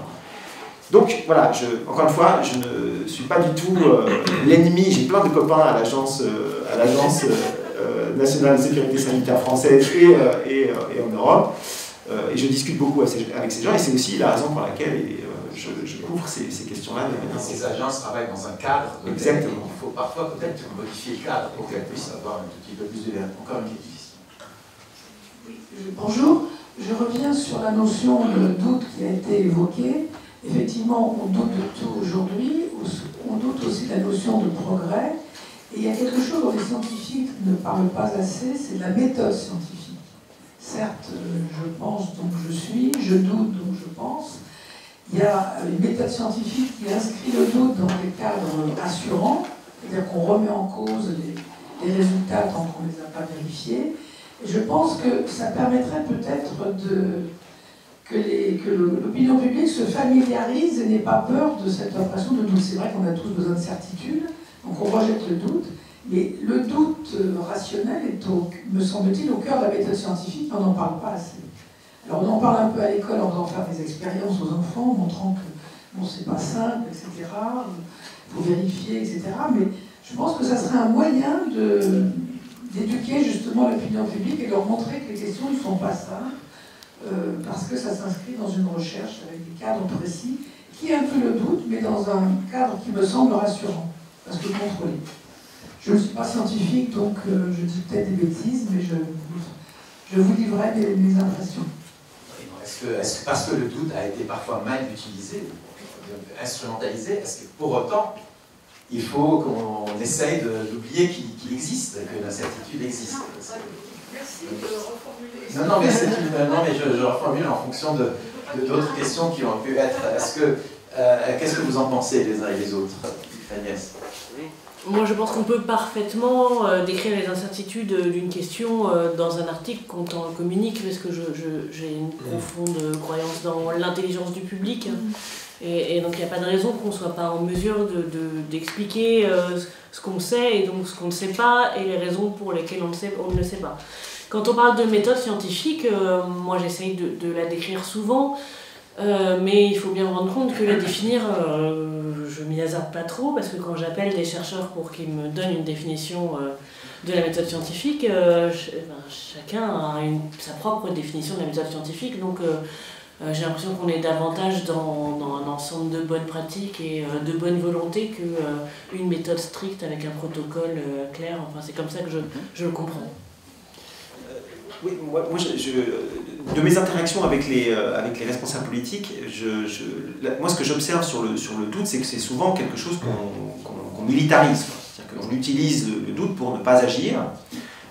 Et c'est très compliqué pour un homme politique, je pense, de prendre des décisions économiquement pénibles, de mettre en difficulté une entreprise sur un territoire, de faire perdre de l'emploi, etc., pour quelque chose qui n'est pas certain.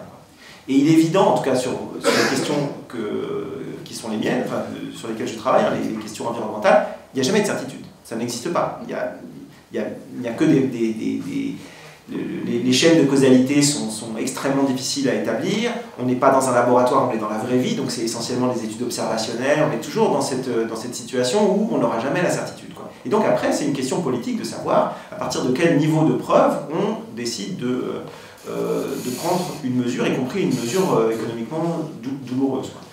Et c'est aussi difficile, comme journaliste, de traiter un sujet dont on pense qu'il est important, qui met sur la table, par exemple, des effets délétères de telle ou telle pratique ou de tel ou tel produit.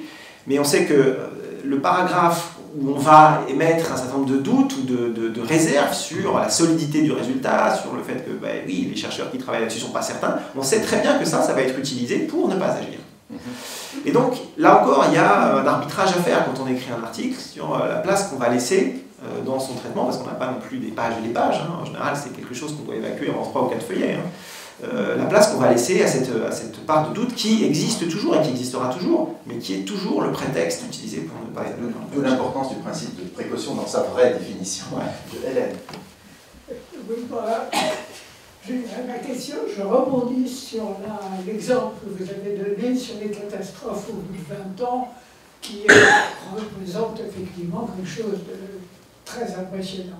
Alors, la question qu'on peut se poser, c'est tout de même, entre 0 et 20 ans, il paraît évident quand même que l'effet devait se voir, disons, au moins au bout d'1 an, ou quelque chose comme ça, vu l'importance de l'effet.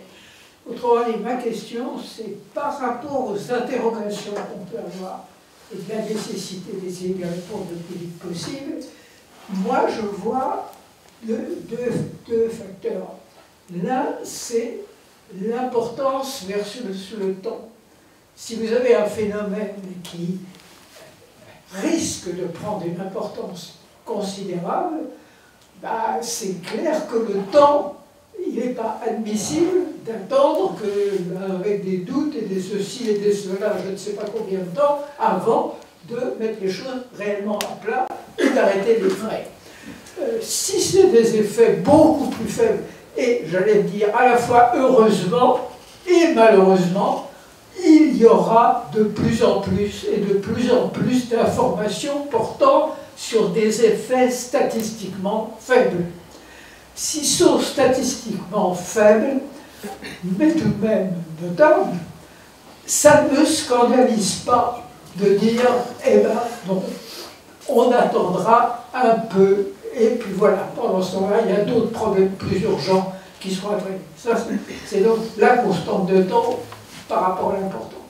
Et la deuxième chose, parce qu'on n'a pas énormément, mais je manque des choses, il faut le dire. Bon, parler du collectif. Je veux dire par là, tout le monde sait et tout le monde sera prêt ici, je pense, à dire la science est une œuvre collective. Et la parole d'un scientifique ou d'un expert, bon, pour des tas de raisons, y compris scientifiques et autres, c'est insuffisant. Et rechercher l'avis collectif solide n'est pas une chose qui peut se faire en claquant des doigts, c'est très difficile, et même chose, c'est quelque chose qui est, à mon avis, fondamental. Quand vous preniez, je reviens à votre exemple, que faire devant le gars qui a été licencié, etc. Est-ce que le problème qu'il pose, ça, qu'est-ce que je fais par rapport à ça? C'est peut-être pas possible, mais moi, ma réponse aurait été de me dire, est-ce que cette histoire-là, que la fameuse histoire de est-ce que c'est positif, est-ce que c'est négatif, de continuer les mammographies, est-ce qu'il y a beaucoup parmi les gens compétents en matière scientifique, est-ce qu'ils sont non? Déjà, depuis un certain temps, c'est des choses dont on parle et qu'on n'arrive pas à résoudre. Et à ce moment-là, voilà, je me dis que c'est vers ces directions qu'il serait peut-être utile d'aller. Non, mais c'est bien sûr ce que j'ai fait, c'est que j'ai essayé de prendre des avis dans la communauté compétente. Non, mais la notion de temps que tu viens d'évoquer, Hélène, est au cœur de beaucoup de travaux dans le milieu environnement santé, parce qu'on cherche des marqueurs intermédiaires fiables qui puissent nous indiquer qu'il y aura un problème. Et du coup, par exemple, l'épigénétique devient un des sujets majeurs en toxicologie, parce qu'on cherche ces marqueurs qui peuvent nous dire peut-être qu'à long terme, il y aura peut-être un effet, mais assez tôt. Bon, ça, c'est un beau sujet. Je crois que cet aspect justement de la constante de temps là, qui vient d'être soulevé, des temps caractéristiques du phénomène, illustre qu'un problème scientifique très intéressant, qui est celui du passage des statistiques aux probabilités. On fait des statistiques, on voit qu'il y a tant de choses, et puis quelle est la probabilité qu'un événement va survenir. Mais moi je crois que là on a traité aujourd'hui de ce qui est le plus difficile, c'est-à-dire les problèmes liés à la biologie. Parce que la biologie, que ce soit l'environnement, la biologie, etc., c'est un monde instable où le statut de la preuve est quand même assez médiocre. Et comme le statut de la preuve est médiocre, ou difficile en tout cas, ou se définit par des probabilités, c'est là qu'il y a la porte ouverte, je veux dire, à toutes les dérives. Et de ce point de vue, je crois que la notion de l'expertise et de l'expertise collective qui a été évoquée, ainsi que de la méthode scientifique, sont vraiment le cœur du problème. C'est-à-dire, quelle est la méthode scientifique qui a conduit à prendre telle ou telle décision réglementaire, par exemple. Et c'est là qu'il faut s'interroger à fond. Alors, évidemment, ça n'a rien à voir avec le métier du journaliste. Enfin, si, c'est de l'enquête, savoir qu'est-ce qui est derrière. Mais c'est aussi, je dirais, une sociologie de la méthode. Je pense que la question de la méthode, pour des problèmes qui sont des problèmes de la biologie, en tout cas, où il y a des risques vitaux, puisqu'on parle de risques vitaux d'un certain point de vue, ou de risques de pathologie, ou voilà, qui interrogent l'humain directement, là, la question de la méthode est absolument centrale. Et de l'expertise, évidemment, qui découle de la méthode. Non, mais je suis évidemment tout à fait d'accord. Et dans le domaine environnement, toxicologie, c'est encore plus, je dirais, c'est encore plus intense comme problématique. On a parlé tout à l'heure des perfluorés, des composés perfluorés qui sont dans le Tefal, dans certains habits, mais qui sont partout maintenant. Les pompiers les utilisent pour éteindre des feux, etc. Donc et ils sont stables. C'est des centaines d'années parfois dans la nature. 2-3 ans dans l'organisme, mais des centaines d'années dans la nature. On commence à réglementer très sérieusement 4. Il y en a 10 000. Donc le problème, on va avoir ce problème-là, c'est comment aller très vite sur tous ceux qu'on ne connaît pas bien. Alors là, c'est juste pour illustrer. Est-ce que vous voulez chacun dire un mot de conclusion finale, parce qu'on va clore, et puis ensuite donner un peu la parole. Vous avez envie non, de... Moi, j'ai rien qui me vient. Rien qui me vient. Agnès, Non, mais moi je pense qu'on était globalement d'accord sur l'idée qu'on est censé apporter de la nuance aussi, et que je crois que cette idée est importante, et que quand on parle de fabrique de l'opinion ou de désinformation, la réponse, elle ne doit pas être forcément trop simpliste non plus, parce que ça ne permet pas d'aider le public à comprendre les enjeux. Enfin, c'est mon point de vue. Stéphane, dis-moi. Non, mais c'est un mot de la fin qui me convient tout à fait. Oui, oui, non, mais je pense qu'on a essayé d'interroger aujourd'hui des mécanismes un peu intrinsèques qui font qu'il y a des problèmes, et que ce n'est pas uniquement à chaque fois dû à des super lobbies qui viennent tout balancer. Il y a des mécanismes intrinsèques dans la manière dont travaillent les agents, dans la manière dont nous-mêmes nous travaillons, les journalistes et autres. Et je pense qu'il faut s'y pencher et aussi évoquer ça et voir comment, parce que ça, on peut peut-être y faire quelque chose plus facilement et essayer d'avancer dans ce domaine. En tout cas, merci pour les points, on peut les applaudir.